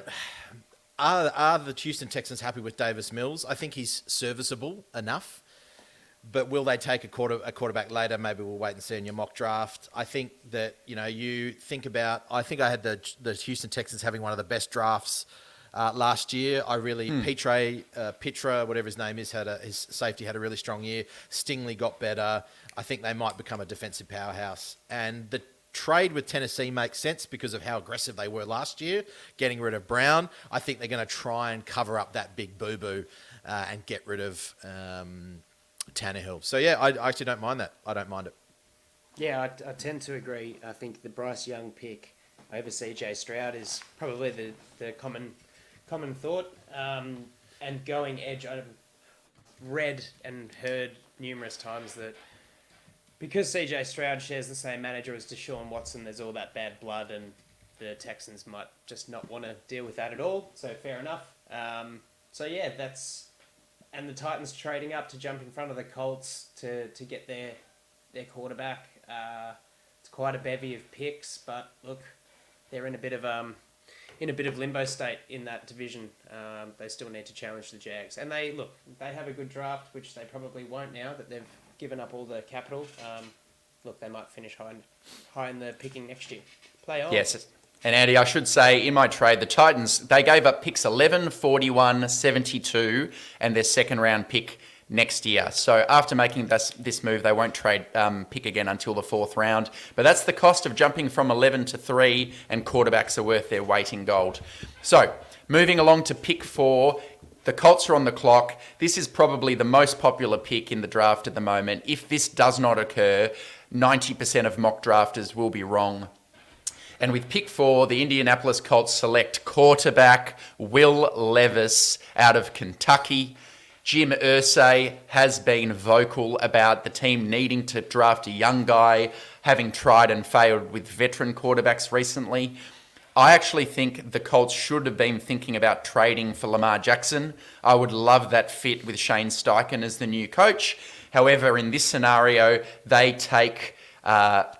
the strong-arm 6'4" Will Levis, who has a chance to adorn billboards for years to come as the Colts' banana skin-eating, mayonnaise coffee-drinking franchise wanker. Yeah. All right.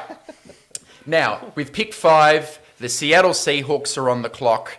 And where will they go? Which position? I have them taking one of the more popular names in the draft. That is Jalen Carter, the defensive tackle out of Georgia. Now, let's get this out of the way. He is a giant red flag. Jalen Carter might have had one of the worst pre-draft processes in recent memory. He's been arrested. He's pled no contest to misdemeanor charges of reckless driving and racing relating to a crash that killed a Bulldogs teammate and recruiting staff member. He arrived overweight at his pro day where he bombed his athletic testing. And he declared to NFL teams drafting outside the top 10 that he would not visit them because it was a waste of his time. It's basically like all the classic hits of the worst pre-draft process you've ever heard in your life. However, he is, without a doubt, the most talented defensive prospect in the class. He's PFF's highest graded defensive player since 2014. And on the field, there's little to doubt with the kind of his natural size, speed, and aggressiveness. So I think what better fit than Seattle, where Pete Carroll was able to negotiate a locker room that included Earl Thomas, Richard Sherman, Michael Bennett. I feel like Seattle shoots their shot here with pick 5 and they go with Jalen Carter. Okay, a bit quicker for the next ones. Pick 6, the Detroit Lions are on the clock, and I have them selecting edge rusher from Texas Tech, Tyree Wilson.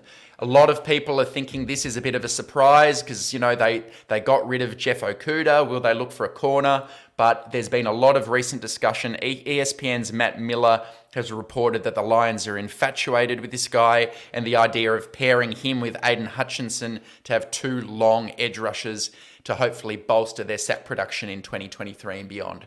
So it's Tyree Wilson to the Lions. And then at pick 7, Las Vegas are going to draft Devon Witherspoon, the cornerback out of Illinois. I feel that they're happy with Jimmy G under center for now. Josh McDaniels is comfortable with that, happy to kind of bank his career on Jimmy G. And where can the Raiders afford to get better? Cornerback is an immediate spot of need, and he should improve their pass defense straight away. With pick number 8, it is the Atlanta Falcons on the clock, and with pick 8, there's another trade, and this move is going to send the NFL world into a frenzy. Commissioner Goodell announces that Bill Belichick has sent Mac Jones packing in a trade to Atlanta, giving voice to the many rumors of the past few weeks, and he's going to trade pick 76 and Mac Jones to the Falcons in exchange for pick 8, and he's going to come up and select Anthony Richardson from Florida. Belichick realizes this might be his last chance to compete with the likes of Mahomes, Allen, Burrow, Herbert. So he's going to go up and get his own high-ceiling cornerback. And we all know that even though Richardson doesn't have the experience, he has the raw athleticism, and Belichick decides it's time to go for it. Let's make a trade, and selects Anthony Richardson. I'm going to pause there, boys. What do you think?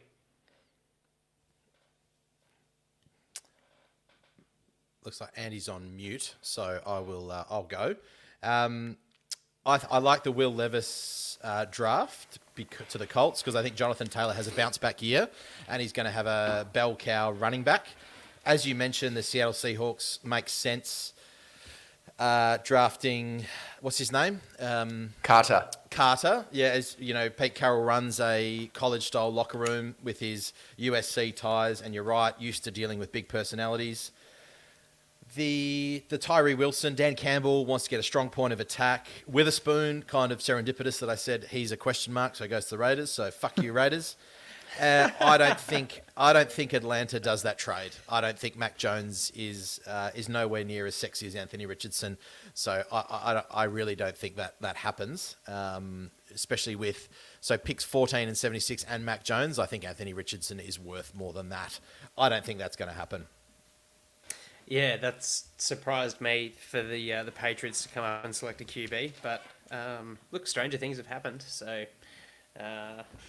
I would expect Atlanta themselves to take Richardson.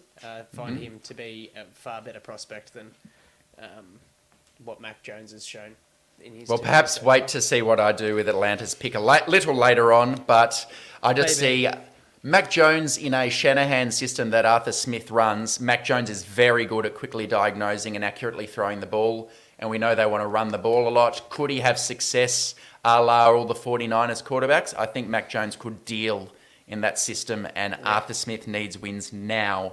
That's the thinking. All right, moving on. The next few will be quick. Pick 9, the Chicago Bears are on the clock, and they need to give some help to Justin Fields. They take Peter Skoronski, the offensive tackle, who just played half hour up the road at Northwestern. He stays in the state of Illinois, and he's got that position versatility where you can really plug him in anywhere in the line and give some help to Justin Fields. Pick 10, the Philadelphia Eagles are on the clock, and with the job that GM Howie Roseman has done, they can go in a number of directions here. I looked at their needs, I looked at their roster.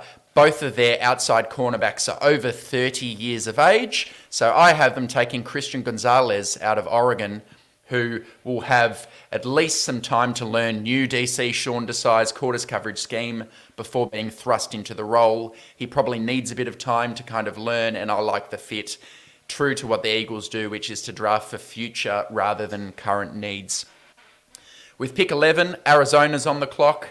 First pick for new coach Jonathan Gannon, first pick for new GM Monty Ossenfort. He said repeatedly in press conferences the importance of high character and love for football as a selection criterion for Cardinals. Well, does it get better than Nolan Smith from Georgia? He's a defensive player. He's a building block for Gannon. I send Nolan Smith to the Cardinals with pick 11. Then with pick number 12, second pick for the Houston Texans, I have them selecting Quentin Johnston, wide receiver out of TCU. Everyone's scratching their head saying, hang on, you didn't take a quarterback at 2, you took Will Anderson, now you're taking Quentin Johnston? Well, I have them making a move for Trey Lance. D'Amico Ryans and new OC Bobby Slowick have both come across from the 49ers. The 49ers have said they're willing to make a trade. If I was coach of the Texans, I'd say next year quarterback, the class is meant to be very, very strong. Let's focus on building good pieces in other spots on the roster. We'll take a flyer on Trey Lance with a later round pick. If it works, great. If it doesn't, we're picking really high again next year and we've built a better roster around our quarterback. So here's a potential ex-receiver in Quentin Johnston to the Texans. Sorry, just really quickly, you said Lance to Houston. Yeah, in a separate trade, they're going to take Trey Lance later on in the day. So they're going to come out of this draft with Will Anderson, Quentin Johnston, and Trey Lance, and whoever else they draft is the thinking behind that one. What do you think Trey Lance would cost Houston? I think he could cost around a third. Potentially higher if the 49ers play hardball. But I don't know what leg they have to stand on. He's been injured. Yeah. He's barely played at college or NFL level. I know they took him at pick 3 overall, but what is his real trade value? Is it higher than a third? Maybe a second, but I'd have them spending one of those 2 picks. Yep. Cool. All right, moving along. Pick 13. The New York Jets are on the clock. They select Paris Johnson Jr., the offensive tackle out of Ohio State. Rodgers to the Jets. It's almost a fait accompli, so pass protection is going to be paramount. One of the most liked prospects of the draft, Paris Johnson, who's played a couple of spots, and Joe Douglas is happy taking him when Mekhi Becton has really struggled to stay healthy. Then with pick 14, the Falcons have traded back, and they select Jackson Smith-Njigba, wide receiver from Ohio State. So Arthur Smith needs to win games right now. How patient's Arthur Blank's going to be after 2 poor seasons? Now his offense is going to boast Mac Jones, Drake London, Smith-Njigba, Kyle Pitts, Tyler Allgeier, all of a sudden in a weakened NFC South. I'd be pretty happy with that as Arthur Smith and thinking we've got a chance to go out and win some games. So that's my thinking about how the Falcons have constructed their roster. I'll go one more before we take a short pause, and it's the Green Bay Packers at pick 15. Dan's favourite team, and his cousin. Hope you're listening, Dan. And the Packers select Notre Dame tight end Michael Mayer, who really is one of the most serious football-loving humans to walk God's green earth. So I think what better fit than frigid, historical Green Bay, Wisconsin. And if Jordan Love's going to start, he's going to need a weapon over the middle of the field. And I also think LaFleur's going to lean heavily towards the running game to help out his young QB while he grows. And Michael Mayer, as we discussed on the last show, is that wide tight end who can do a bit of both. So I like the fit for Green Bay. Jack, what are you thinking of the last few picks? Skoronski, yeah. The most difficult one is Philadelphia at 10. Where do they go? I've also maybe had them taking like a Cansey or even a Bijan Robinson and just going, you know what, screw it. Let's just go offense to compete with the Chiefs. Nolan Smith, I think, is far too smart a pick for the Cardinals. I think Kyler Murray's going to be involved there, and he's going to want weapons because Hopkins is leaving. So I don't think they draft him there. I think they go someone like a Quentin Johnson or a Jackson Smith-Njigba.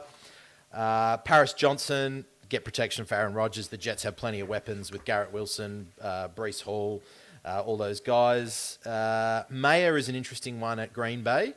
They could go fuck you to Aaron Rodgers and actually draft a Jackson Smith-Njigba if he doesn't go, or a Zay Flowers. You know, they actually do draft a first-round wide receiver just as Aaron Rodgers leaves. That would be very funny.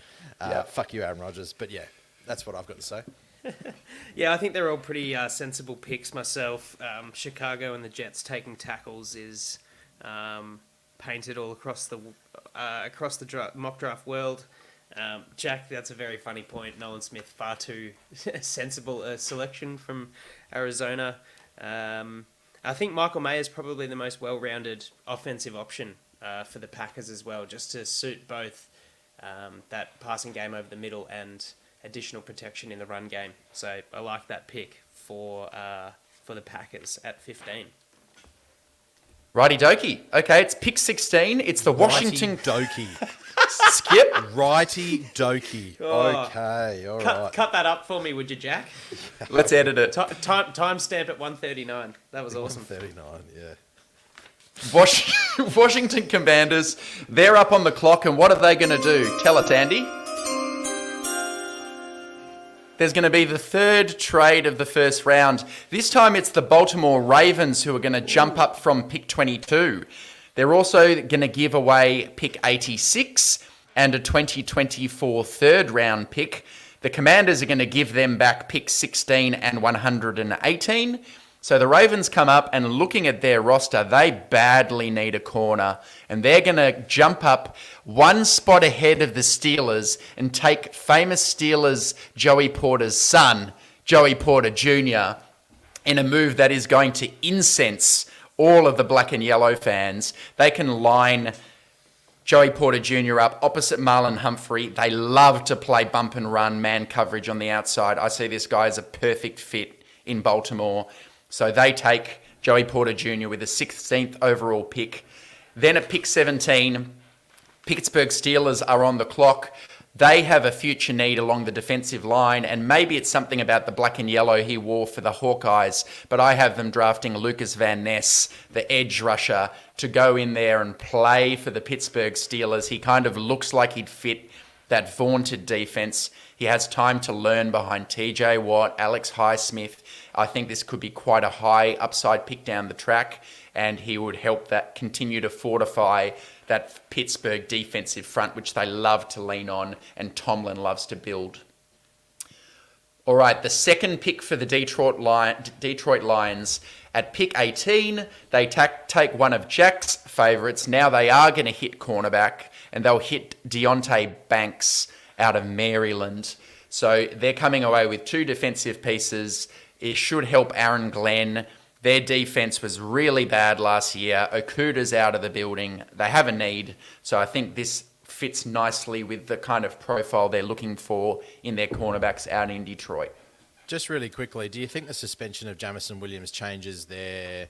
Because remember, it's the first 6 games of the year. Do you think that changes their draft approach at all? Yes, unfortunately that news broke this morning just after the mock had been settled and submitted.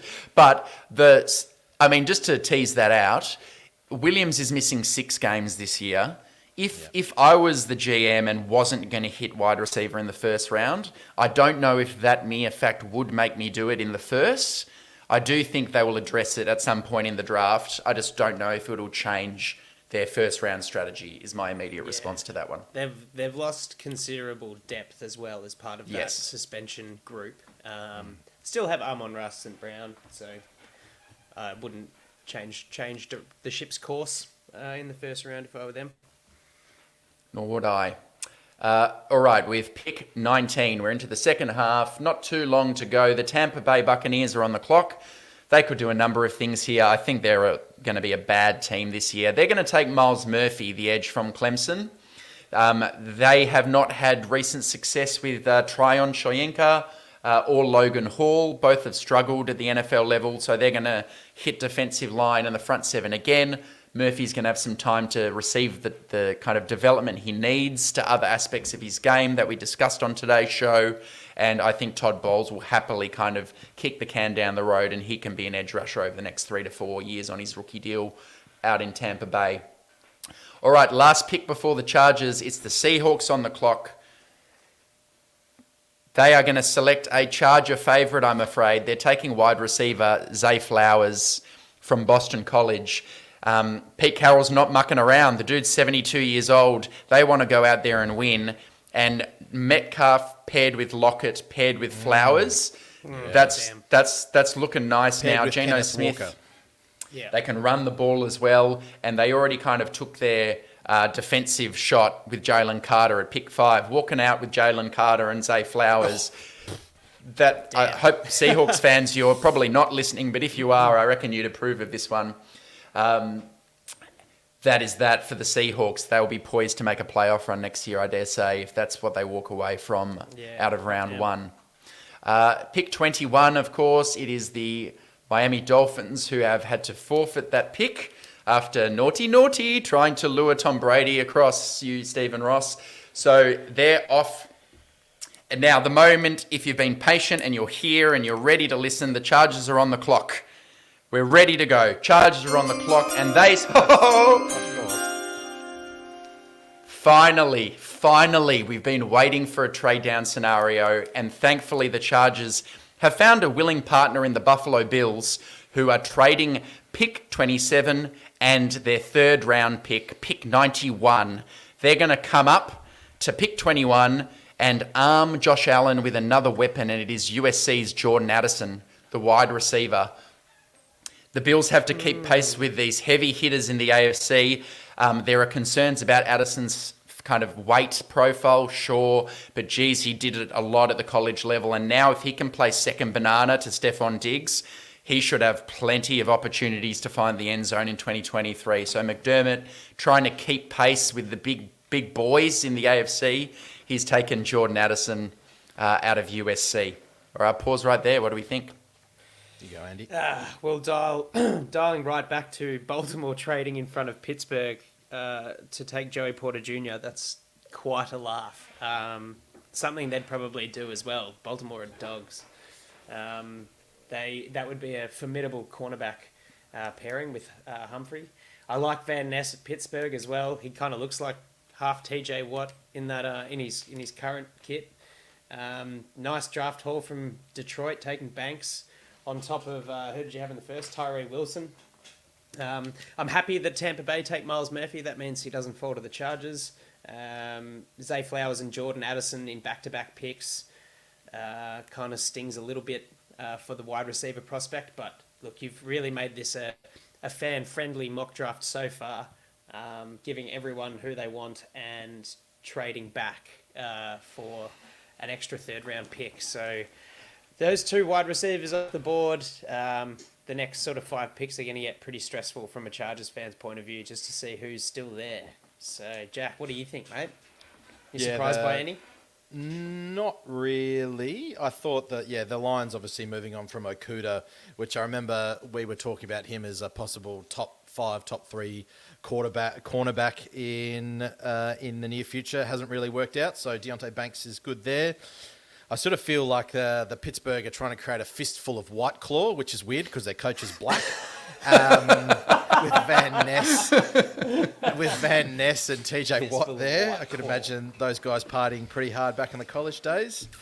Yeah, listen, getting 27 and 91 I think is good. Whether the Bills would actually do that for Jordan Addison, I don't know. Zay Flowers I think is slightly different, but is Addison a little bit too much like... Who's their wide receiver? Stephon Diggs.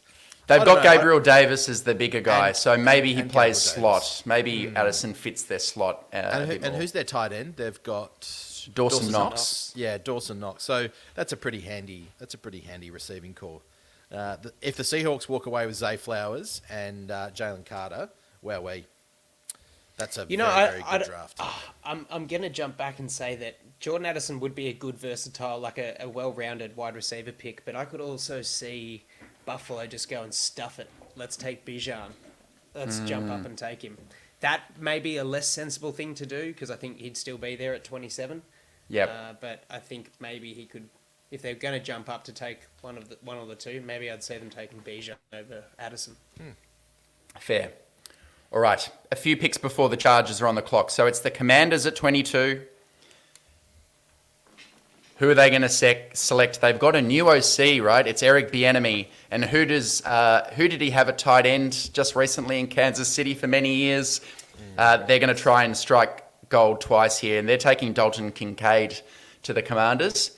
for the reasons I described. They need a tight end. I think their starter's John Bates. They don't have anyone there. If they're really going to go ahead with Baker Mayfield as their quarterback, he's going to need some weapons, and Dalton Kincaid is certainly that. With pick 23, perhaps a bit of a surprise. Minnesota is on the clock.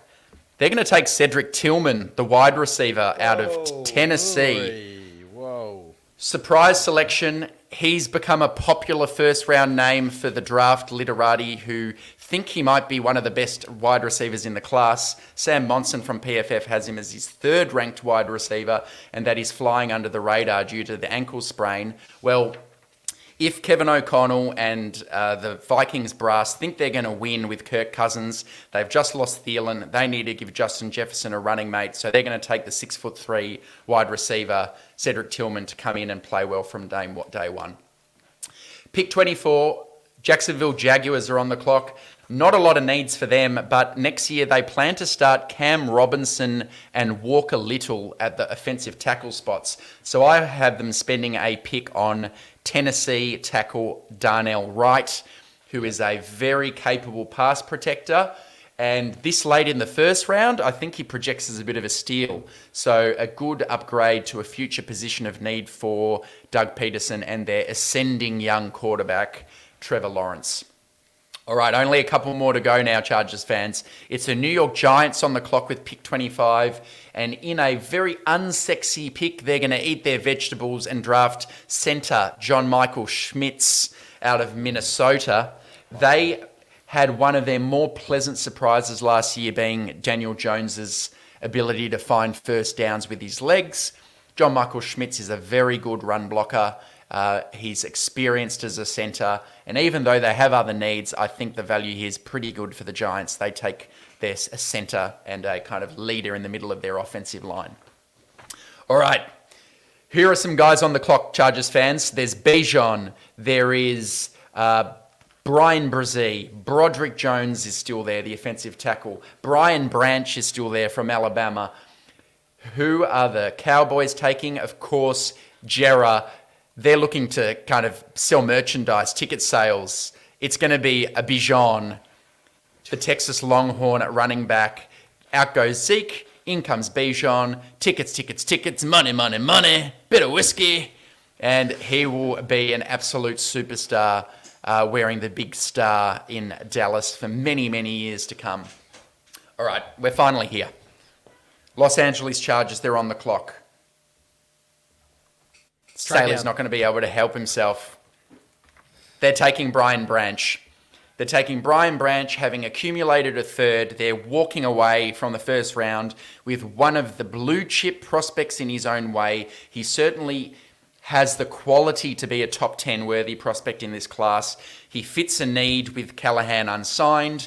He's the exact prototype DB that Staley loves. Similar scheme in Bama. Very smart. Does very little wrong, I should say. He's a day one contributor, can help on their quest for the Super Bowl. What do you think? All right. I find Kincaid to Washington very interesting because they're not in a window, and with Kincaid's age profile and also his injury history, you kind of wonder how successful he's going to be if they're going for a Super Bowl in their window in the next 3 to 5 years. So I question that. Yep. The Tillman one I really question because where are they in terms of a franchise? The Vikings, are they in their window or not? What are they going to do after Kirk Cousins? Who knows? I think you're right with Jags and Giants. They're not in their windows. Well, the Jags arguably are, but they're not. They've just paid. Well, Jags are going to have to pay Stoneface Easter Island soon. And the Giants have just paid Jones, so they're looking in the next 3 to 5. Bijan Robinson makes sense to Dallas, big flashy signing. It's a shame because that means it's not available for him. To be honest, if we're picking at pick 27, I don't know if I'm even getting excited about Brian Branch. To be honest, I don't know if I'm getting excited about many things. I really have struggled in this draft class to go at 21. I don't know if I'm sold on anyone. I'm a bit down. I'm actually a bit down with Brian Branch personally, but hey, see what happens. Yeah, it's He's a versatile option, Brian Branch, and it's good. At least we didn't take him at 21. Happy with the extra capital in the third.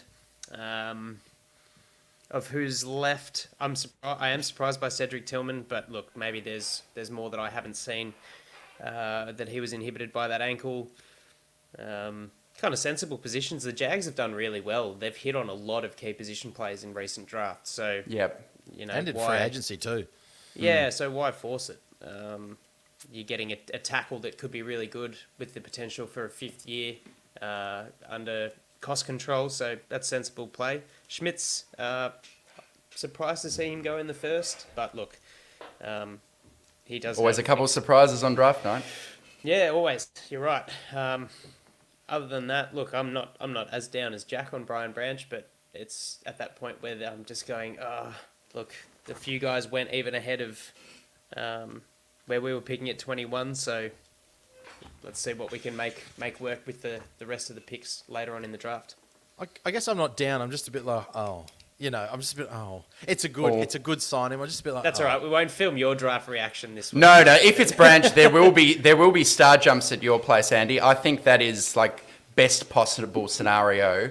Because this draft, I don't think there's much difference between your picks 10 and your picks 30. I agree with Jack that there are a few plays to get excited about. But if your goal is to kind of find value, I think Branch is a top 10 player in this class. And you've got him at pick 27, and I think he will make Pro Bowls. I think he's going to be a very good NFL player. So at 27, you've added a pick. You can address wide receiver and other positions later on, and edge. We'll be cheersing our glasses, as I'm sure plenty of Chargers fans will be. All right, very quickly to end, because I know the exciting part's over. The Bengals at 28 select Broderick Jones, the offensive tackle out of Georgia. Jonah Williams has kind of expressed dissatisfaction because they're going to try and move him to right tackle now that they signed Antonio, big left tackle from Kansas City. Orlando Brown Jr. So they're going to look to... Yeah, I know. They're going to look to build their kind of offensive line. They take Broderick Jones. Pick 29, New Orleans select Brian Brzee, the defensive lineman. They've lost Marcus Davenport to free agency, and he kind of fits the profile of the massive defensive lineman that the Saints traditionally like to target. I think that makes sense. And at pick 29, that's a pretty good spot for him, given his pedigree as a college and high school player. And then with the second last pick of the first round, the Philadelphia Eagles, a bit of a dream for them. They're going to take Kalijah Cansey, the defensive tackle out of Pittsburgh, who's slid to 30. They can pair him opposite Jordan Davis. Jordan Davis, the big, heavy guy who can eat the meat. And next to the small, penetrating three technique, what a fit for the Philadelphia Eagles. And then our enemies, they're our rivals, the Kansas City Chiefs. What have they done this offseason? They've signed Juwan Taylor to replace Orlando Brown Jr. on the left side. On the right at the moment, they're going to have to start one of Lucas Nyang or Prince Tega Winogo or Darian Kennard. So I say that will not do. They take Anton Harrison, the offensive tackle out of Oklahoma, to finish off and cap on the first round. It's good value there because the tackles get paid so much. You've got the fifth year option there. Under cost control, he probably needs a year in the gym anyway, so they're drafting for future need. And there you have it. It's the end of the Al's perennial mock draft. Very good, mate. Well done. Well put together. Good job.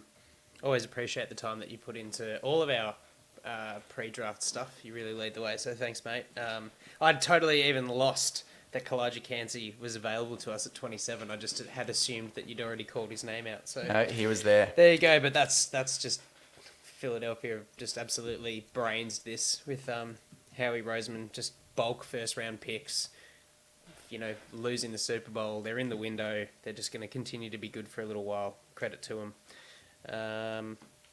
Not much else is a surprise for me. I know that there's tackle unrest at Cincy. They really need to protect Joe Burrow because he's just getting smashed. They need to hang on to him.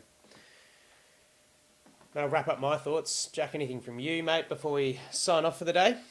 I think you hit the nail on the head, Alistair. This is a value draft after about pick number 6 or 7. Interesting, Anthony Richardson did not go in your mock draft. I find that quite fascinating that no one's going to take a first round flyer on him. No, Anthony Even Richardson, teams- the Patriots came up and picked him at 8. Yeah. Oh, sorry. That was Of course that they big did. trade. Sorry, I follow. Sorry about that. Yeah. All good. Yeah, that's why I've completely forgotten about it because I don't think that would happen. Such a bad move, yeah.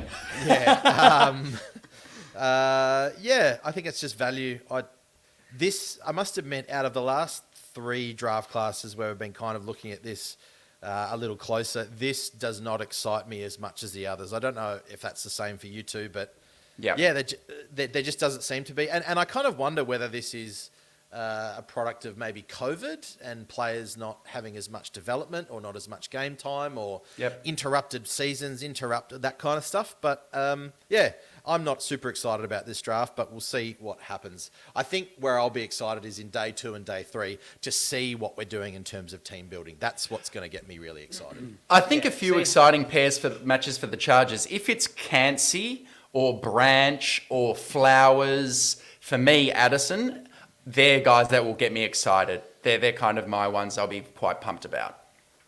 Yeah. I agree with you, Jack. Just to see how the philosophy kind of unfolds as the 3 days go on. It'll be plenty of fun. Well, I'm actually going to leave the guys for about 6 or 7 weeks after today's show, heading over to Europe with my lovely fiancée for a bit of a holiday.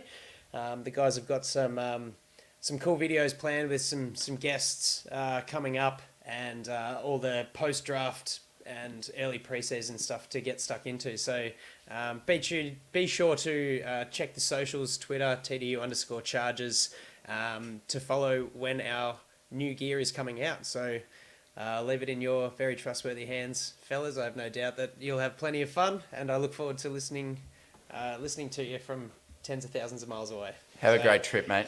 Yeah, it's been awesome. And I'm looking forward to the trip. That's for sure. Great. To all the listeners, thanks for tuning in. We'll see how our draft goes, and be sure to leave the comments on who you want drafted at 121 or a trade back scenario too. Until next time, we'll see you then on Thunder Down Under. See See you later.